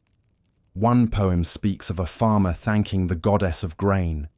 O Nisaba, lady of the fields, your gift is the colour of morning. From your hands flows the golden river that feeds the children of the world. Another tells of a mother's prayer as her child sleeps. The night is kind, my little one. The stars keep watch above your dreams. May the rivers guard your cradle and the dawn find you smiling. Such words move quietly through the cities, copied and recited by candlelight. In classrooms beside the temples, young apprentices learn them by heart. Their teachers, patient and stern, tap the rhythms of each line with a stylus. The students repeat, their voices blending into a low hum that drifts out into the morning air. These are the adabas, the tablet houses, where the children of scribes learn their craft. Inside, the floor is cool stone, the walls lined with shelves of clay tablets. The air smells of wet earth and lamp oil. Lessons begin at sunrise and end only when the shadows grow long. The students copy signs over and over, wedges, curves, marks, until their fingers ache and their wrists darken with clay. Through repetition, they learn patience. Through patience, they learn mastery. Sometimes, between lessons, a teacher reads aloud from the ancient tales, the songs of Gilgamesh, the wisdom of Enki, the laments of lost cities. The room grows quiet as the students listen, their imaginations drifting beyond the walls. In those moments, they are not mere children, but heirs to an unbroken chain of memory. Outside, the shepherd still plays his flute. He cannot write, but he knows the language of sound, the pauses between notes, the rise of the wind, the heartbeat of the flock. His song changes with the day, bright and brisk at noon, soft and mournful by twilight. Sometimes travelers passing along the road stop to listen. They leave a coin or a loaf of bread in thanks and carry the melody with them toward the next city. Thus the music of Sumer travels farther than the reach of its walls. In the courtyards of Uruk, musicians gather as evening falls. They sit in small circles, tuning lyres strung with gut and silver wire. The first notes shimmer in the air, joined by the deep throb of a drum. Women dance in slow, spiraling steps, their bracelets ringing like tiny bells. Children clap along, laughter blending with song. There is joy here, not wild or fleeting, but calm and complete, the joy of a people who have learned to make beauty from the simplest things. Art and craftsmanship flourish beside this music. Potters carve delicate patterns into their vessels. Weavers thread complex designs into their cloth. Each motif carries meaning, a symbol of rain, fertility, or divine protection. Even the simplest household object bears a touch of grace. To create is to praise. In the palace halls, poets recite before the king and queen. Their voices are low, their language measured, their gestures graceful. They speak of victories and gods, but also of love. Tender, earthly love, the kind that makes the divine feel close. One poet, eyes half closed, sings to Inanna, "You are the sweet rain upon the dust, the lamp that never dies. In your shadow, even sorrow blooms." The queen listens, her smile soft, her hands resting on her lap. In that moment, the distance between ruler and poet, between temple and field, seems to vanish. The song belongs to everyone. As darkness deepens, lamps flicker along the streets. Families gather outside their homes, resting after the day's labor. Some tell stories, others hum softly. A child presses close to his grandmother as she begins a tale of the old gods, of the days before the cities, when the world was still wild and the stars were yet unnamed. Her voice is gentle, her rhythm slow. The boy's eyes grow heavy, and when he finally sleeps, she smiles, knowing that the story will live in him long after she is gone. Through word and song, the people of Sumer preserve more than history. They preserve feeling, the warmth of sunlight on clay, the ache of loss, the quiet pride of work well done. Each story, each note, each line of poetry is a mirror held up to the soul.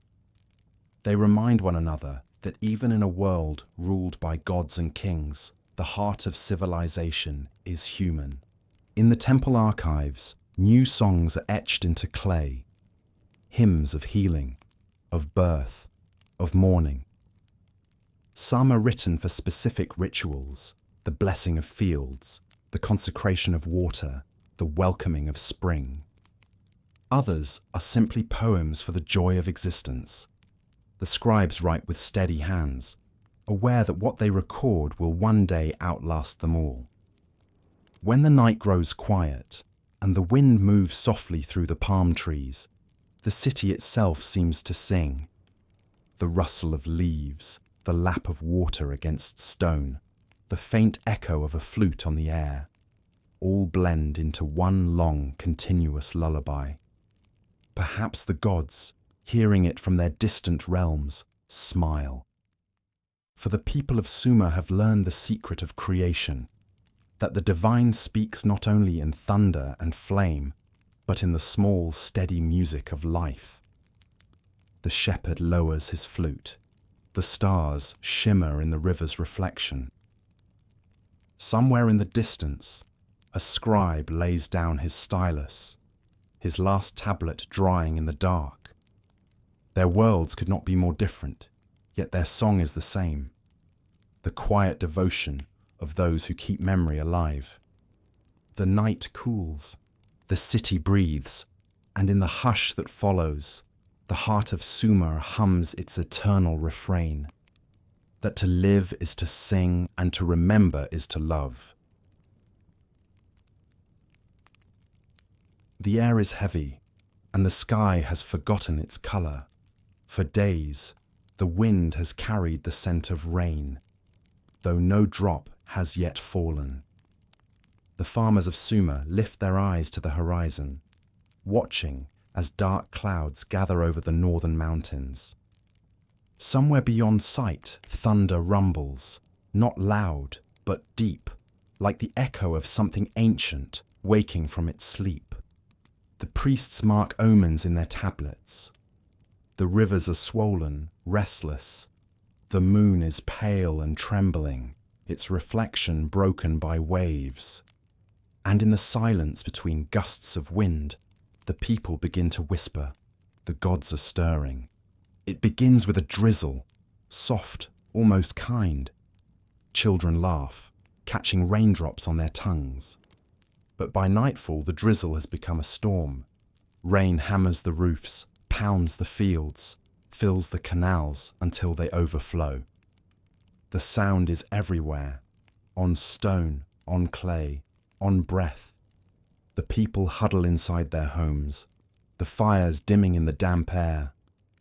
The priests climb the ziggurat steps, torches sputtering in the wind. From the top, they gaze out upon a world dissolving into grey. The rivers have joined, unbound, their banks swallowed by rising water. The fields vanish, then the roads, then the walls. Uruk, Kish, Lagash, all drift beneath the storm's veil, and still the rain falls. Days blur into nights, and the difference between sky and river disappears. The people cry out to their gods, but the thunder answers louder. It is said that in those days, even the temples trembled, that the great gods, in their sorrow or anger, had chosen to wash the earth clean, to begin again. Yet not all is lost. In one city, perhaps Shuruppak, perhaps another now long gone, a man named Ziusudra listens. He is a priest and a king, wise and humble, beloved by the gods for his goodness. In a dream, the god of water, Enki, speaks to him. Build a great boat, Ziusudra. Take your family, the seed of every living thing, and all that you would preserve. For the flood will come, and only those who are ready shall endure. When Ziusudra wakes, his heart pounds with the certainty of truth. He gathers his people, his workers, his family, and together they begin. By the river's edge, they shape wood and pitch, building a vessel large enough to carry hope itself. The neighbors laugh at first, calling him mad. But when the wind turns cold and the rain begins anew, the laughter fades. The storm breaks like the tearing of heaven. Lightning splits the sky. Waves rise higher than temples. Ziusudra's boat lifts from the ground and begins to drift, through streets, over fields, past the drowned walls of cities.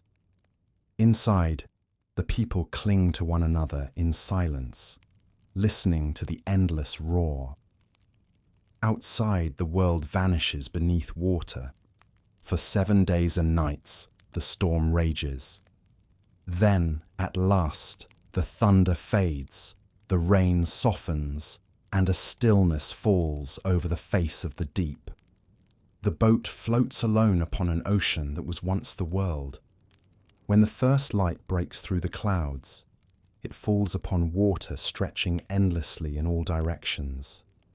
Quiet, glittering, mournful. Ziusudra opens a window and releases a dove. It circles the air, searching, then returns, its wings heavy with mist. Days later, he releases a swallow, and it too comes back. Finally, he sends a raven, and this one does not return. Hope stirs within him. Soon after, the boat touches ground upon a mountain ridge. Ziusudra steps out into the light, his feet sinking into soft mud. The air smells of salt and new beginnings. He builds an altar from stone and offers thanks to the gods who spared him. Smoke rises into the clean air, curling toward the heavens. And the gods, watching, are moved by his devotion. They bless him and his wife, granting them long life, the gift of memory to carry into the new world. The flood recedes. The rivers find their beds again. The land, washed bare, glows green with rebirth. Grain sprouts where silt has settled, and flocks return to the plains. The survivors build new homes, new temples, new stories, and though they whisper of the flood with reverence and fear, they also call it sacred, the cleansing that gave the earth another chance to dream. In time, the tale of Ziusudra passes from generation to generation. His name becomes Atrahasis in Akkad, and later Utnapishtim in Babylon, and still later the story of Noah in lands far away. The flood lives on, not as tragedy, but as a reminder that even when the world drowns, life finds a way to return. In the years that follow, Sumer rises again. New cities appear where old ones once stood. Uruk rebuilds its walls, higher and stronger. Ur shines beside the sea, its harbour filled with boats once more. The people return to their work with quiet gratitude. They plough the soil, tend their herds, rebuild their temples. And though they fear the rivers, they also bless them, for they know that from their waters come both destruction and renewal. The priests compose hymns to commemorate the flood. O Enki, who warned the faithful, O waters that cleanse and cradle, may we never forget your mercy. May we never forget to begin again. The story spreads, written on tablets, spoken in markets, sung beside the hearth. It becomes not only a record of what was, but a philosophy of what must always be, that every ending hides the seed of a new beginning. Years turn to decades, and the memory of the flood softens.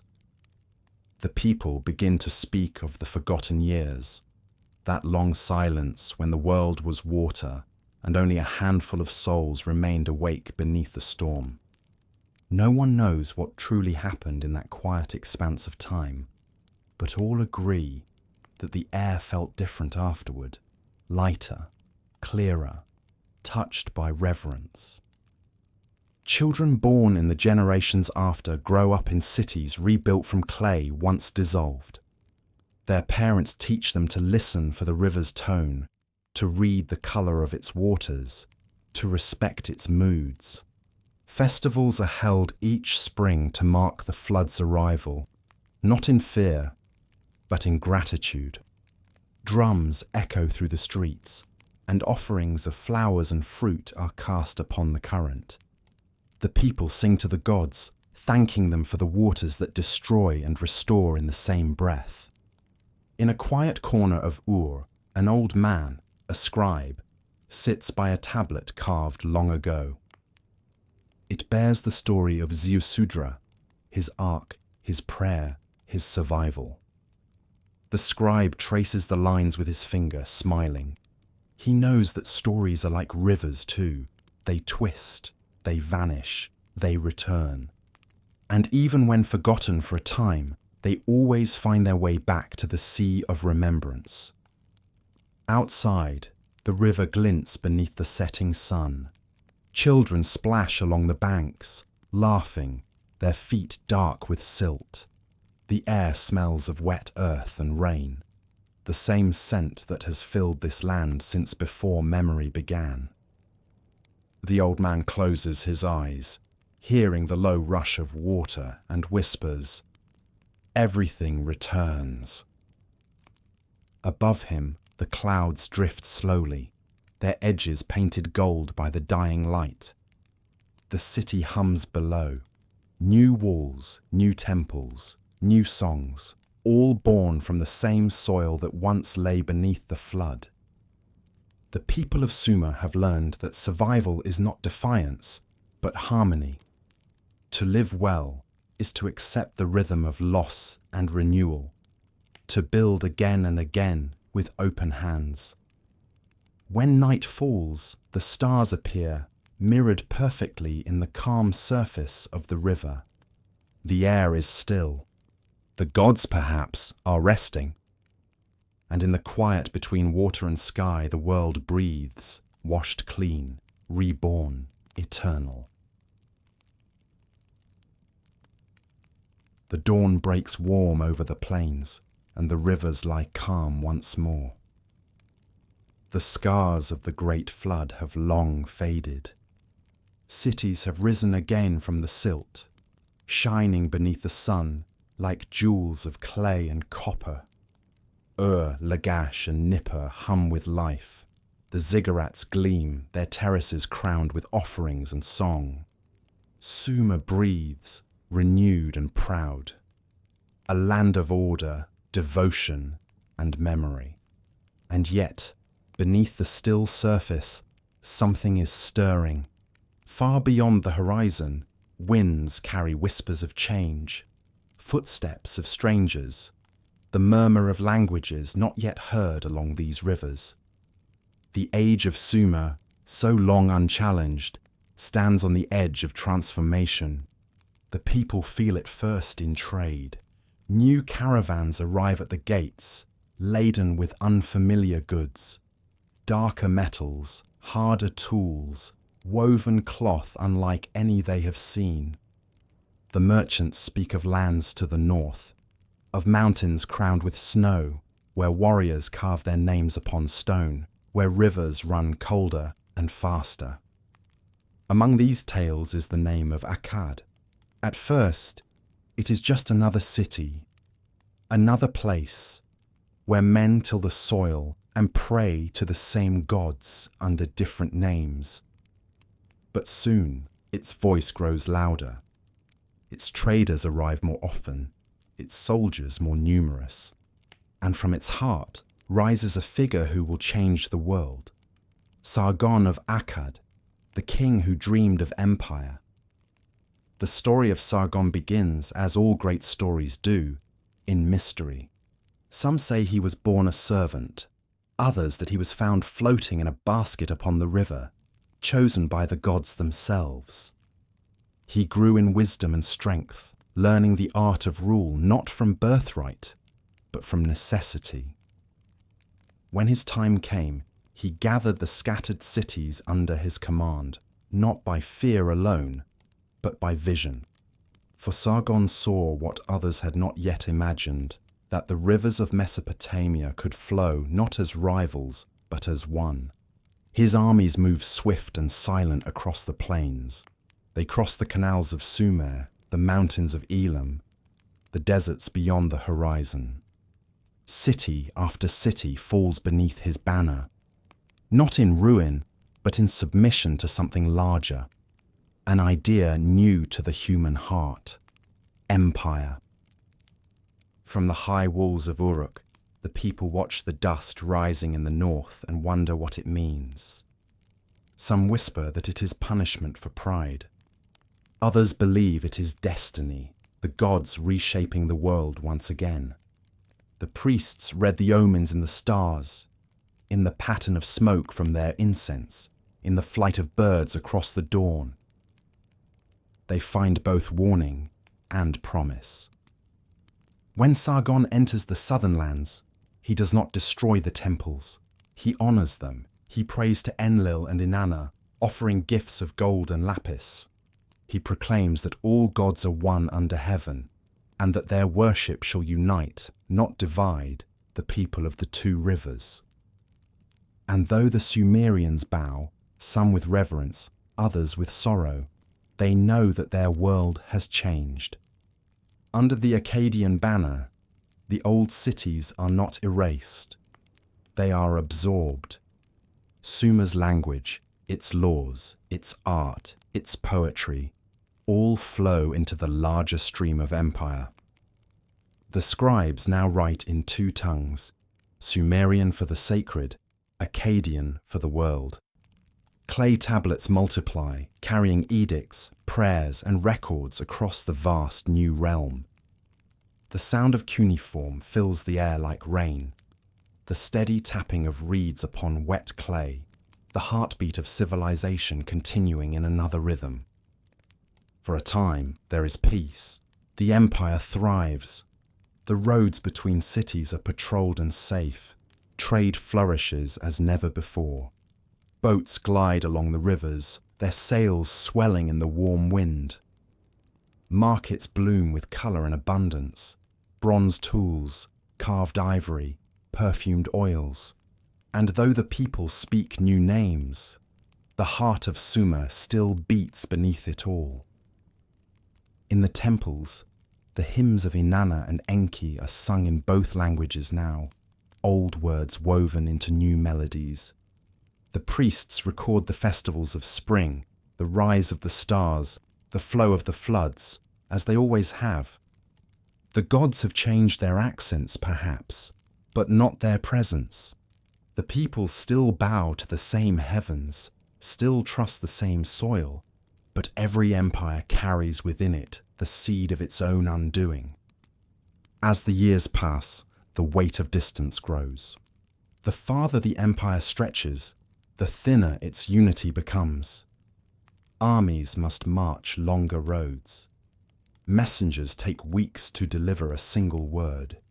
In the north, the kings of Akkad grow restless. In the south, the ancient cities remember their pride. Whispers rise again in Ur and Lagash, of taxes too heavy, of rulers too distant, of gods who once belonged to Sumer, now claimed by foreigners. The balance begins to tilt. Still the rivers flow, indifferent to politics and pride. They feed the fields as they always have, washing over the boundaries men draw in the sand. And the farmers, the potters, the shepherds, they continue their work beneath the wide and forgiving sky. Empires may rise and fall, but bread must still be baked, water drawn, stories told. In a small village beside the Euphrates, an old woman tells her grandchildren of a time before the empire. She speaks of the first kings, the first temples, the first songs. Her voice trembles, but her eyes are bright. These stories, she says, belong to the land. No king, no army, no god can take them away. The children listen, wide-eyed, unaware that they are the keepers of something eternal. Far to the north, Sargon's empire begins to fracture. His grandsons inherit a crown heavier than they can bear. The city-states stir once more. their pride rekindled like fire beneath ashes. New invaders press from the mountains, rebellions rise along the rivers. The tides of history shift again. And in the south, Sumer endures, quieter now, older, but unbroken. Its temples still stand, its ziggurats still catch the dawn. The language of its people may fade from the tongue, but not from the clay. For every law, every hymn, every story has been written down, pressed into earth that will outlast empires. When the last Akkadian banners fall, the rivers flow on, carrying the silt of old walls, the dust of old crowns. From that silt new cities will rise, Babylon, Assur, Nineveh. Each will inherit the same dream, to bring order to the chaos, to touch heaven with brick and faith. And in their rise, they will unknowingly carry the spirit of Sumer with them.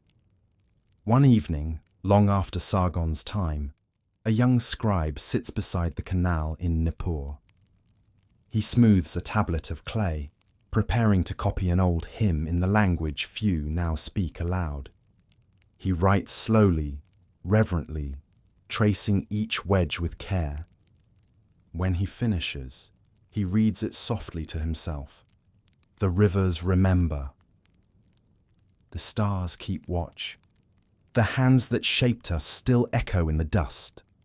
He sets the tablet aside to dry. The sun sets behind the ziggurat, casting long shadows across the land. The air cools, and the smell of river mud fills the evening. He looks toward the horizon, the same horizon from which the conquerors once came, and smiles. Empires may rise beyond it, he thinks, but the heart of the world will always begin here. The night deepens, the rivers shimmer beneath the moon, winding like threads of silver through the dark. Somewhere in the distance, the faint song of a flute drifts over the plain, a melody older than kings, older than language. It carries softly through the air, over walls and water, over the sleeping cities of men, reminding them that every end is only the shadow of a new beginning. And in that stillness, Sumer rests, not gone, not forgotten, but waiting, quietly, beneath the stars it first named. The air over the southern plains is warm again. The rivers have shifted their beds, carving new paths through the soft earth. The canals are older now, slower, their edges lined with reeds that whisper in the wind. The land still glows gold beneath the sun, but its cities, once bright as copper, are beginning to dim. It has been many generations since the kings of Akkad rose and fell. Their banners, once sharp against the sky, have long been buried beneath silt and dust. Now, the old cities of Sumer stand once more in quiet pride. Uruk, Lagash, and Ur, names ancient even to their own people, endure like tired elders watching the world change around them. In the streets of Ur, the markets still hum, though softer now. The scent of bread and oil fills the air. Traders speak in voices that mix Sumerian with the newer tongues of the north. The scribes still write, but fewer each year remember the old signs. The young learn Akkadian words more easily than their ancestors' language. And yet, on the temple walls, the hymns remain, carved deeply, so that even if the sound fades, the meaning endures. The ziggurats still stand, though the rain has worn their edges smooth. Their bricks are patched and repaired with care, for they are the heart of every city, the stairways between the people and the gods. Each morning, the priests climb the long steps to offer prayers. Smoke curls into the bright sky, and the bells ring softly in the wind. Below, the people pause in their work to listen, and for a moment, the world feels whole again. But change has come quietly to Sumer. To the west, new lands are rising, Elam, Mari, Babylon. To the north, new rulers speak of conquest, of law, of destiny. Their envoys arrive bearing gifts and words of alliance, but behind their eyes lies ambition. Sumer listens, smiles, and remembers that it too once dreamed of empire. Among its cities, Ur still shines brightest. Its walls are strong, its harbour wide, its temple to the moon god Nana gleaming with silver and shell. Here rules Ur-Nammu, one of the last great kings of Sumer. He is a man of both devotion and vision, not a conqueror, but a builder. Under his reign, peace returns to the land. He orders the canals cleared, the roads repaired, the temples restored. He commands his scribes to write a code of laws, not decrees of wrath, but principles of fairness. If a man breaks another's house, one law reads, he shall rebuild it with his own hands. Simple, just, enduring. Ur-Nammu walks among his people in plain robes, his crown light upon his brow. He knows that kingship is no longer divine fire, but quiet stewardship. He sees the age waning, feels the long shadow of history stretching behind him. Yet he builds as if time still belongs to Sumer, as if every brick he lays can hold back the tide. When he dies, the city mourns deeply. The priests light torches that burn for 7 nights, their flames mirrored in the dark waters of the river. The people sing laments in the old language, though fewer understand the words.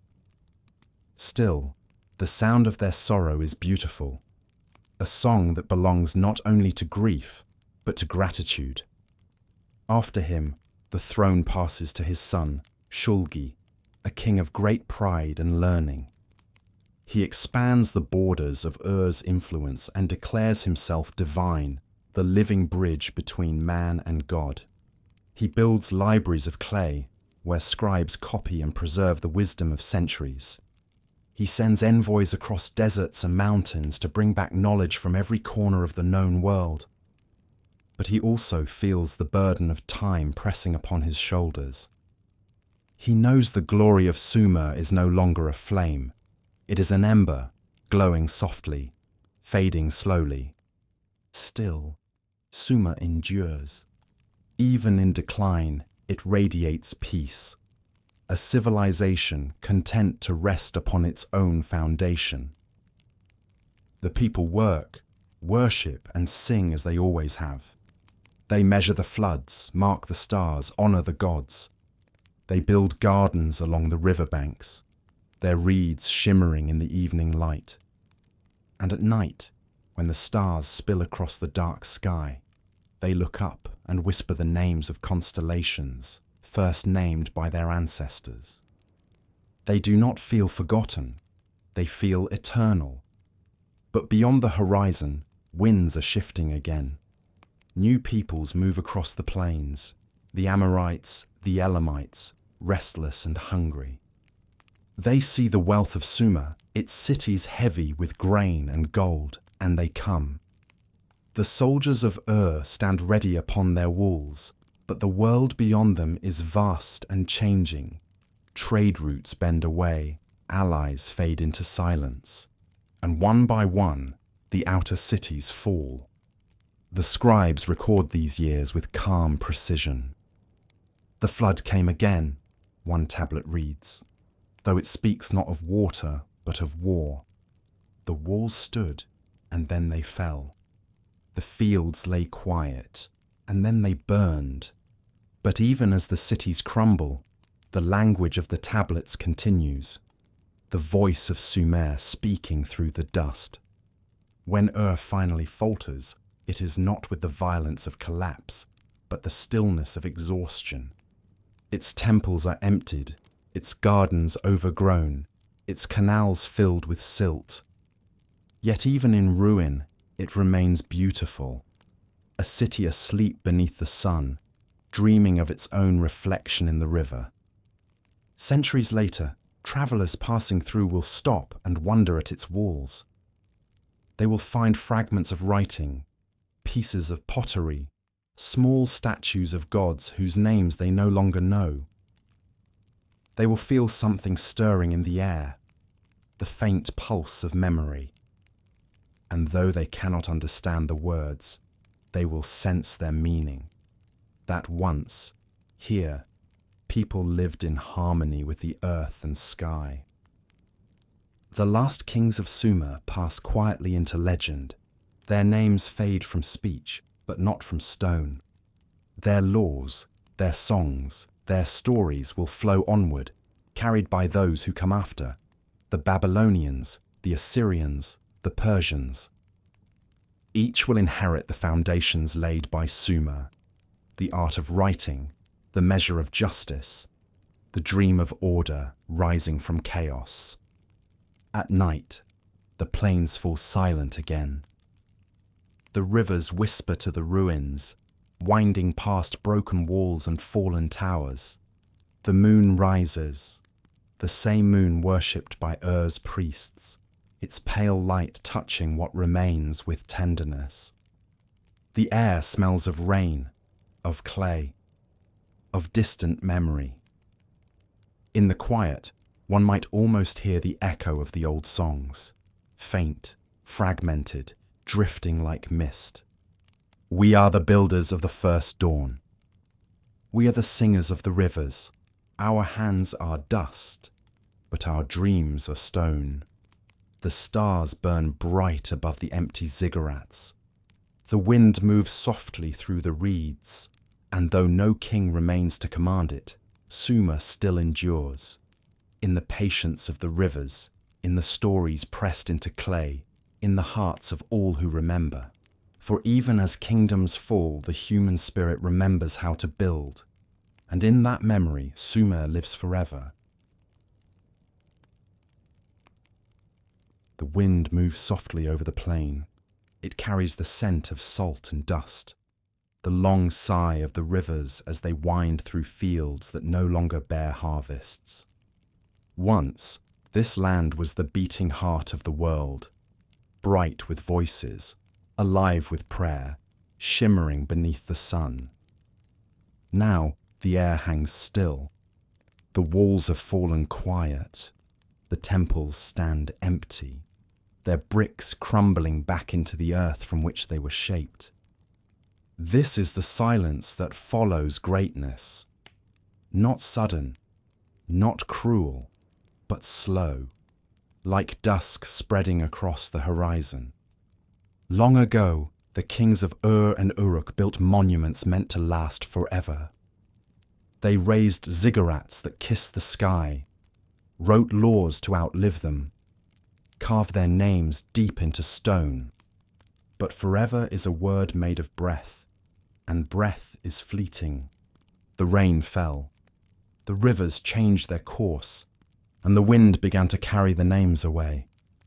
In the centuries that followed, the cities of Sumer faded one by one. Uruk's towers crumbled into mounds of dust. Lagash sank into the marshes, its canals filled with reeds and silence. Ur slept beside the sea, its harbour buried under shifting sands. Only the rivers remained, wandering, patient, eternal. They whispered the names still, though no one was left to listen. The people moved northward and westward, following trade, following survival. New cities rose where Sumer's shadow stretched. Babylon, Assur, Nineveh, each built upon the bones of what came before. They took Sumer's words, reshaped them, spoke them in new accents. The gods changed their names, but not their faces. Inanna became Ishtar, Enki became Ea. Nanna, the moon, shone under another name. The thread of memory stretched onward, unbroken but unseen. For a long time, the world forgot. The plains grew wild again. the reeds thick and tall. The wind swept through ruins that no longer had names. Travelers passed by, their eyes sliding over the mounds of ancient brick, seeing only hills where cities once stood. They could not imagine that beneath their feet lay stories, the laughter of children, the prayers of kings, the songs of lovers who once danced by the rivers. But the earth remembers. Every grain of sand, every shard of clay holds the imprint of what was. Deep below the surface, sealed in darkness, the voices of Sumer sleep. Thousands upon thousands of tablets, waiting for light, for touch, for the curiosity of another age. Time moves like water. Empires rise, empires fall, and still the rivers flow. They pass beside the same hills where temples once gleamed, washing over the same stones, whispering the same ancient rhythm. The wind that carried names away also keeps them safe, scattering them across centuries like seeds.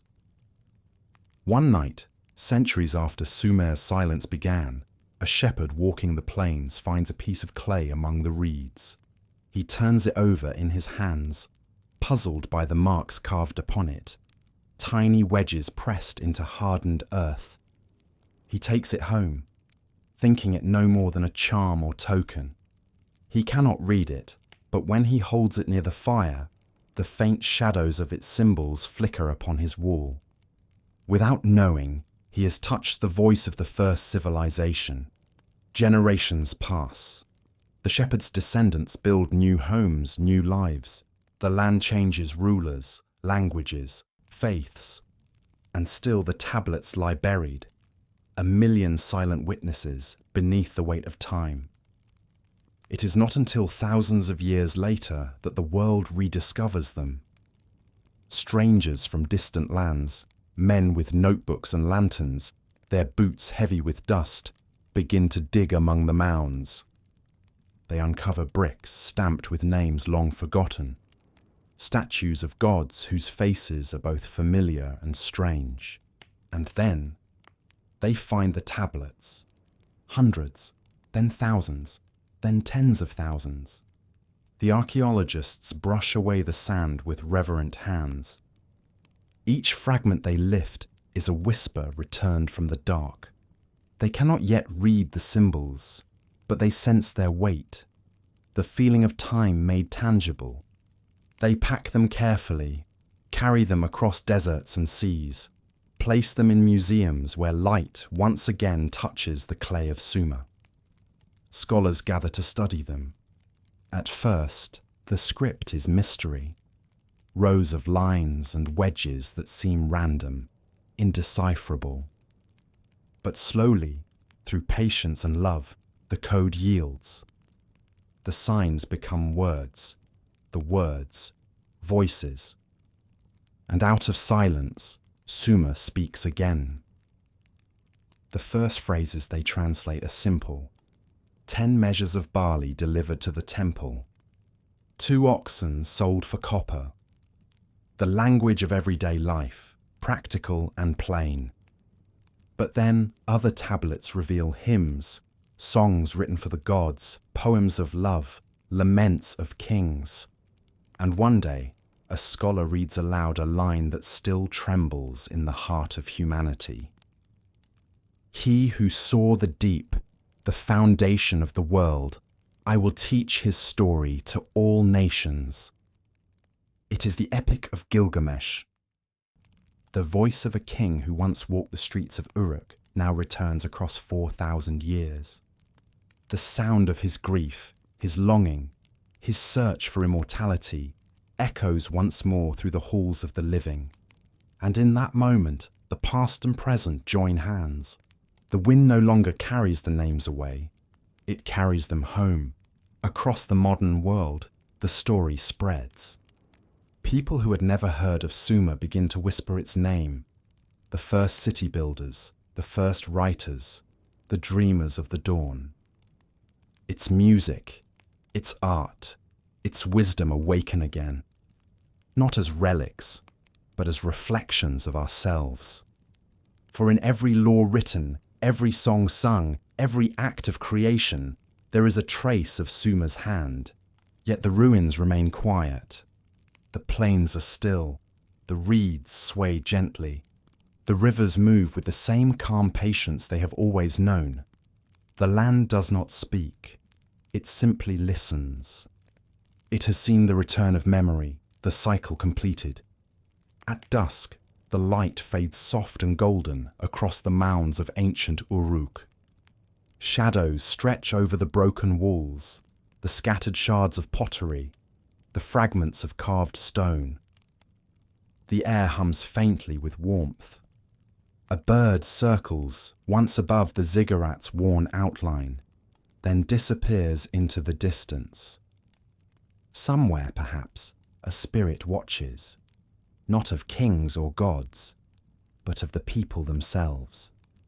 The builders, the potters, the scribes, the farmers who gave shape to civilization. Their legacy is not carved in gold, but in memory, in the quiet understanding that we are part of something unending. As night deepens, the stars begin to shine, the same constellations that once guided Sumerian farmers in their fields. Their light falls softly upon the ruins, turning the dust to silver. The wind moves again, gentle, carrying the faintest echo of ancient words. We were the first to dream. The rivers carried us. The earth remembered our names. And then, silence. Not the silence of loss, but of completion. The deep peace that comes when a story has circled back to its beginning. The plains sleep beneath the stars. The rivers whisper to the ruins. And Sumer, the first dream of humanity, rests. Not vanished, not gone, but folded softly into the soul of the world. Morning spills like pale gold over low, unassuming hills on a faraway plain. They look like ordinary mounds to passing eyes, shapes smoothed by wind, stitched with scrub and grass, quiet in the heat. But beneath these rounded backs of earth, something sleeps. Bricks the colour of sun-baked honey, tablets pressed with tiny wedges, necklaces of bright stone once warm against the skin, footsteps, laughter, prayer. For centuries, the world walked by and did not know.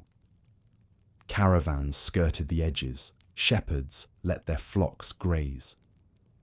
A child might find a curved shard of pottery and skip it across a canal, watching the ripples widen. A farmer might turn up a seal carved with the sprinter's grace of a lion and keep it as a good luck charm. The earth is patient. The earth keeps its counsel. Then, one day in an age of maps and curiosity, strangers arrive with notebooks and string, measuring rods and hope. They are drawn by rumour and by the pull that old places have, like stars visible at noon to those who know where to look. They climb the mounds, kneel, and press their palms to the dust as if greeting an elder. They pitch their tents at the edge of silence and listen for what the past is ready to say. Spades enter soil with a care that feels like prayer. Layer by layer, the hills become pages turned slowly. At first, there are fragments, a rim of a bowl, a bead of lapis, a brick stamped with the ghost of a royal name. Then walls appear, lines of mud brick following forgotten streets, doorways open to the light again. The pattern of a city begins to breathe through the ground. Elsewhere across the plain, other seekers face a different puzzle. A script like little bird tracks on clay. Wedges, lines, angles, an alphabet made of shadows. They hold tablets to the window, let daylight fill the grooves, and wonder what voice could live inside so spare a music. A mountain cliff far to the northeast bears the key, a royal inscription cut in 3 tongues, painstakingly copied by brave hands perched above a dizzying drop. From that hard stone, the shapes yield their first secrets. Signs become sounds. Sounds become words. And with the quiet click of a door within a door, the script begins to speak. And then the floodgates open. Not of water this time, but of memory. In one library of a later king, buried under centuries of dust, a cascade of tablets comes to light. Thousands upon thousands, catalogues, letters, omens, hymns. Among them lies a tale of a restless ruler who loved a wild friend, who fought monsters and asked the oldest question a heart can ask. A scholar reads the lines and trembles. News of the ancient epic spreads like fire through winter grass. Do you feel the hush in that moment? The way the present leans closer to hear the breath of the past? Across the southern cities, spades and brushes find the earliest layers. A name whispered in the breeze becomes a gate, then a street, then a temple terrace where smoke once climbed skyward. At a site beside the sea marsh, workers uncover tombs lined with treasures asleep in the dark. Lyres with golden bulls' heads, carnelian beads strung like frozen drops of sunset, fine vessels that once held oil and song. A queen's name glitters on a cylinder seal. Her crown, heavy with jewels, remembers the warmth of a brow long gone. Even here, in the realm of endings, the care is tender. Nothing rushed, nothing disturbed more than the light demands. The journals of those seasons read like lullabies to the earth. Lifted a coil of gold wire, brushed a tablet free, found a doorway, left the threshold undisturbed until morning. In the northern deserts and southern marshes alike, the same wonder unspools. That these cities had laws and lullabies, ledgers and love songs. That men and women once stood on these very bricks and watched the same bright moon rise, naming it with a word that still tastes like cool water when spoken aloud. What would you notice first if you stood in such an excavation trench at dusk? The perfume of dust, like sun on linen? The faint mineral sweetness of old clay? Or the soft chorus of trowels ceasing, one by one, as the workers straighten their backs and look toward evening? Back in rooms lined with shelves, scholars rinse tablets gently and make squeezes on damp paper to read the shallowest signs. They trace the same wedge again and again until its meanings unfold. Grain and goat, temple and tithe, love and lament. The earliest records murmur of jars and measures, of canals assigned and fields surveyed. Then the voices widen, hymns to the goddess of morning shining on the city's walls. A father addressing his child.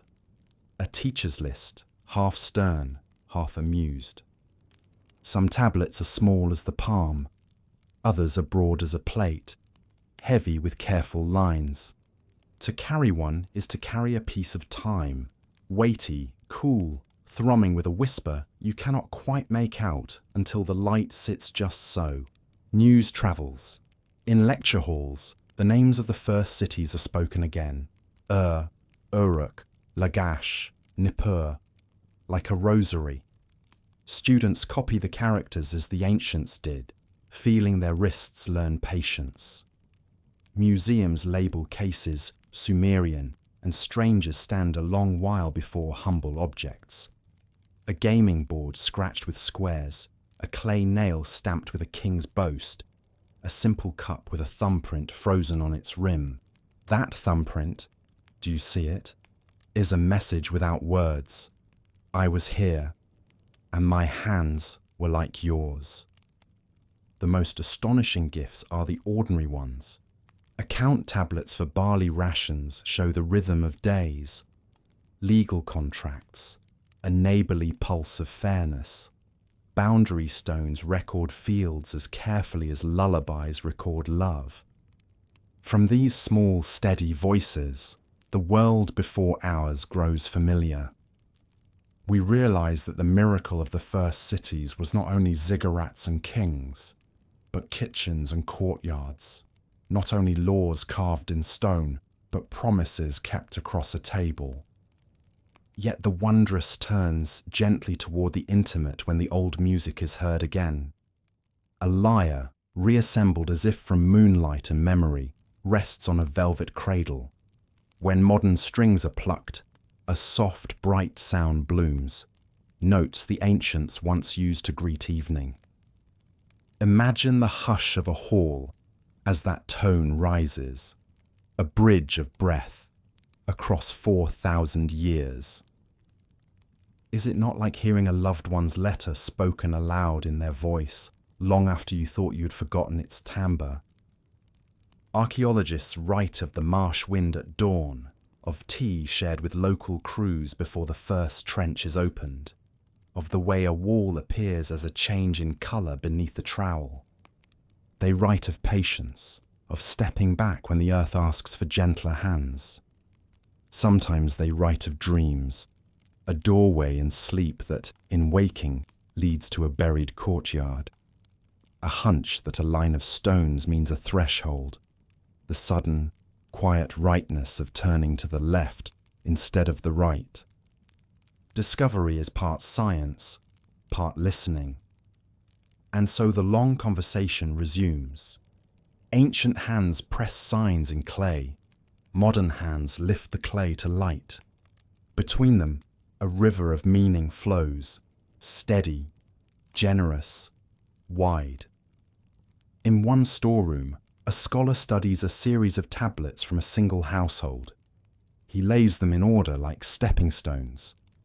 Here is a wedding gift, oil and wool promised by an uncle. Here is a birth, grain allotted for a new mouth. Here is a complaint about a wall that leaned and was repaired. Here, a small debt forgiven at harvest time. He smiles. In this quiet sequence of wedges is a life as tender as any poem, simple, resolved, ongoing. Another tablet bears a lament, its lines arranged like waves. For a city that fell, for a temple whose doors closed, for a people who waited for the floods and found only dust. The reader's eyes sting. The voice on the clay is so clear it seems to breathe. Then he turns to a hymn of spring, fields beginning again. Sumer knew both songs and taught us to keep them together, grief and renewal, hand in hand. At a southern mound where the wind combs the reeds, evening gathers. The trench is covered, the lamps are lit. Workers and scholars sit in a ring, quiet, a kettle sighing on a small brazier. Stories rise. A day the trench filled with rain and everyone laughed. A morning, a cylinder seal rolled from the soil like a bead of night. The kindness of a neighbour who brought dates still warm from the sun. The past and present share bread. Back home, in cities of glass and stone, visitors lean close to the cases. They read the labels, and then often they simply look, long and softly, at the clay itself. Sometimes a tear gathers, sometimes a smile. A parent lifts a child so the small face can be level with a tiny tablet no larger than a biscuit. What would you whisper to a child in that moment? Perhaps, listen. This is the sound of the world learning to remember. Scholars continue to debate, to refine, to revise with care. Dates shift slightly. Dynasties are rethreaded. A sign long thought to mean field is shown to be fallow field, changing the shade of meaning like a cloud crossing a canal. This too is part of love, to return again and again to the same page, polishing understanding until it shines. And through it all, the land that cradled Sumer remains itself. Broad sky, slow rivers, the hiss of wind through reed and palm. Seasons turn. Birds arrive and depart. Fishing lines tremble in the evening light. The ruins become both study and sanctuary, places where silence is a teacher and dust a gentle choir. What then is rediscovery and not conquest? Not a taking, it is a listening that restores relationship. The archaeologist and the tablet, the curator and the lyre, the reader and the old hymn all lean toward one another until the distance becomes a bridge. We do not own the past, we are welcomed by it. There is one more miracle. As the words of Sumer return, we hear ourselves more clearly. A law about repairing a broken wall becomes a lesson in neighborliness today. A hymn of gratitude after harvest becomes a way to bless a small success at work or at home. The epic of a king who learned that friendship is stronger than pride becomes a lantern for our ordinary evenings. The oldest voices do not pull us backward, they steady our steps forward.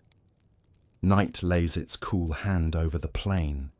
The mounds breathe out the warmth they stored all day. In a quiet camp, a lamp is trimmed. On a desk, a tablet waits for morning. The wind travels the length of the river and out to sea, carrying the faintest scent of clay and date palm, oil and smoke. Somewhere, a modern scribe, pen in hand, screen glowing, pauses before writing a new line, thinking of ancient wedges pressed with care. The kinship is simple and real. We are all, in our ways, trying to give good shape to what we feel. The echoes of eternity are not loud, they are lasting. They live in shards fitted together, in signs read aloud to a circle of eager faces, in a fragment of a melody played on strings stretched across a crafted frame. They live each time we speak a name, once buried by wind and time, and feel the room grow kinder for having heard it. At the edge of an excavated street, its bricks smoothed by many feet, stands a low doorway. Beyond it, darkness.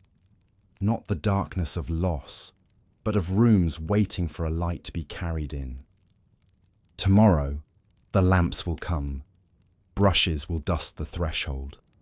A first step will cross, and a soft voice will say, "We are here." And from the other side of time, an answering whisper will rise. So are we.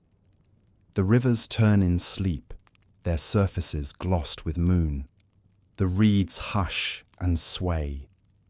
And the voice of Sumer, once a murmur beneath our feet, is now a steady thread through our days, reminding, teaching, accompanying. Soon, the story will come home to us entirely, not as a tale of then, but as a truth of now. For if we write and sing and promise and build with kindness, we are continuing the work of the first cities. The lamps are lowered, the camp grows still, and the last sound is the small, contented click of a tablet set gently on a shelf, safe for the night, ready for morning. From here, there is only one more turn to make, to gather all the strands, law and lyric, temple and market, river and star, and to recognize what the rediscovered voice has been saying all along. We are the children of Sumer. The night over Mesopotamia is endless. The rivers glimmer like twin ribbons of silver, winding through the dark earth that first learned to dream. Far above, the stars burn in silence, the same constellations that once guided the farmers of Sumer, the same sky that watched their temples rise, their cities breathe, their stories take flight upon clay. The wind moves softly over the ruins now, but it carries something more than dust. It carries memory, light as breath, eternal as time. The world that was Sumer has long since fallen to dust, yet its heartbeat remains, not beneath the ground, but within us. Every word written, every law spoken, every melody hummed beneath a quiet sky carries the echo of that first awakening, the moment when humanity looked around its world and said, "Let us make meaning." From the first step into the fields, the first mark in the clay, the first note of a song, we have been speaking Sumer's language without knowing it. We inherit their rhythm, work and worship, rest and wonder, loss and renewal. We inherit their hope, that through what we build, we might touch the infinite. The people of Sumer once stood beside their rivers and saw heaven reflected in water. They learned that the divine was not only above, but among them, in the hands that shaped clay, in the hearts that dreamed of stars. And in learning that, they gave us the first story of ourselves. When we build cities, we follow their example. When we write, we echo their first symbols pressed into earth. When we love, when we mourn, when we look to the sky and wonder why we are here, we walk the same path they began. The world has changed beyond measure, yet the pulse of Sumer still moves through every human life. Listen quietly and you can hear it, the steady hum of purpose, the soft whisper of curiosity. They were the first to name these things, and through their naming, they gave us language for our own hearts. Imagine for a moment that you stand where they once stood. The air is warm, filled with the scent of river mud and smoke. The ziggurat rises in the dawn, its shadow stretching long across the plain. You hear the soft sound of footsteps, workers carrying baskets of clay, children chasing each other through narrow streets, priests singing the first prayers of morning. Everything glows with a quiet, sacred life. There is no past or future, only the endless now of creation. And in that stillness, you understand, this is where we began. The Sumerians were dreamers of permanence in a world that would not stay still. They built with clay, though they knew clay crumbles. They wrote with reeds, though reeds wither. They sang to gods whose names would one day fade from memory, yet they built, wrote, and sang anyway, because they believed that the act of remembering is itself divine. That belief is what endures. Every temple and tower that followed, every line of poetry, every law and letter grew from their first daring thought that human creation could mirror cosmic order. That our hands, guided by care and purpose, could shape not only objects, but meaning itself. The world is vast now, our cities bright with light, our words carried by air and signal instead of clay. But the yearning is the same. We still build to reach upward. We still write to preserve what the heart cannot bear to lose. We still look to the sky for comfort and to the earth for belonging. We are still the same species that stood beside the rivers and called the sunrise holy.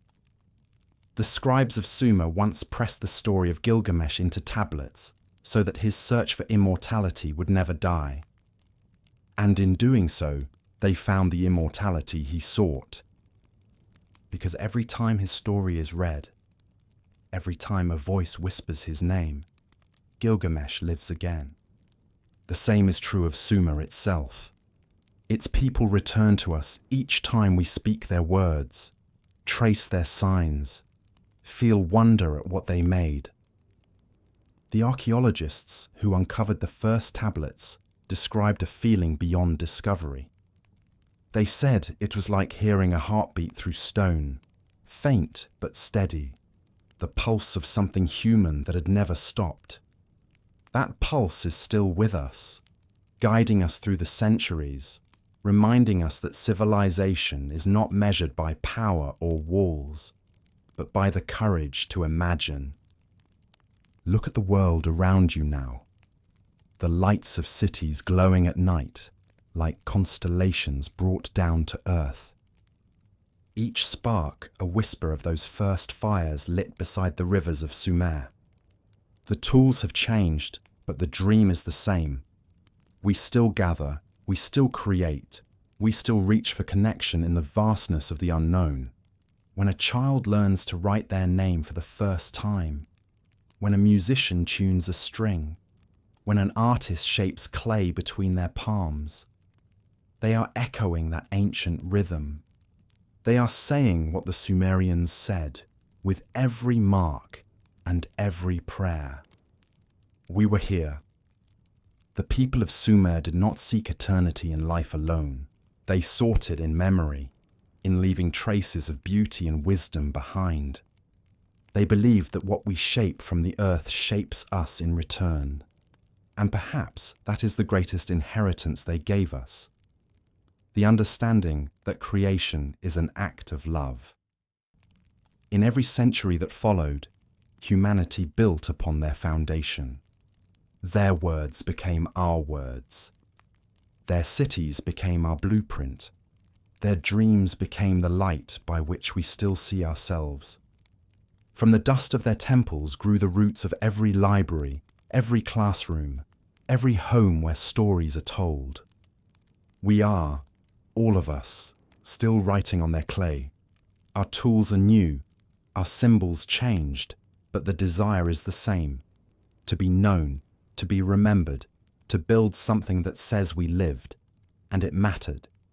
As night deepens over the plains where their cities once stood, the air cools and the stars begin to shimmer more brightly. The rivers murmur softly, tracing their endless paths. The land, once filled with voices, now holds them gently within its silence. Yet listen closely, and you can still hear them, faint but clear. The whispers of builders and scribes, of shepherds and poets, of kings and mothers and children. They speak not in words, but in the quiet music of continuity. Do not mourn what is gone, they seem to say. You are the continuation. You are the story we began. It is true. Every act of kindness, every curiosity, every bridge between strangers is a rebuilding of Sumer. Every time we honor the past and dream of a better tomorrow, we walk their path beside the rivers of time. The clay tablets are silent now, resting safely in the soft light of museums and storerooms. But their silence is not emptiness. It is peace, the peace of work completed, of words preserved, of love remembered. They have done their part. Now it is ours to listen, to learn, to carry the song forward. Somewhere tonight, far from the plains of ancient Mesopotamia, a child looks up at the same moon that shone over Ur. She wonders who first named it, who first saw its reflection in water and called it beautiful. The answer is carried in her breath, in her gaze, in the wonder itself. That child is Sumer reborn, the dream of the first civilization still alive, still curious, still in awe of the sky. The world will go on changing. Rivers will shift. Cities will rise and fall. Languages will be born and lost and born again. But the thread of memory will hold. It always does. And so, as the night closes in and the stars drift gently overhead, we return to the beginning, to the rivers that dreamed of cities, to the clay that remembered names, to the people who taught us what it means to build and to belong. Their story has never truly ended. It lives in us. In our art, our words, our compassion, our endless desire to understand. We are the children of Sumer. We are the voice of their rivers. We are the dream they left for the world to keep alive. The air grows still now. The sky deepens to velvet. The last light fades from the horizon. And as the earth sighs beneath the stars, the old story settles into rest, complete, eternal, at peace. Sleep well, traveller of time. The rivers are calm, the city of dreams is quiet, and the first civilization watches gently from beyond the dark, whispering through the wind, remember us, and you will remember yourselves.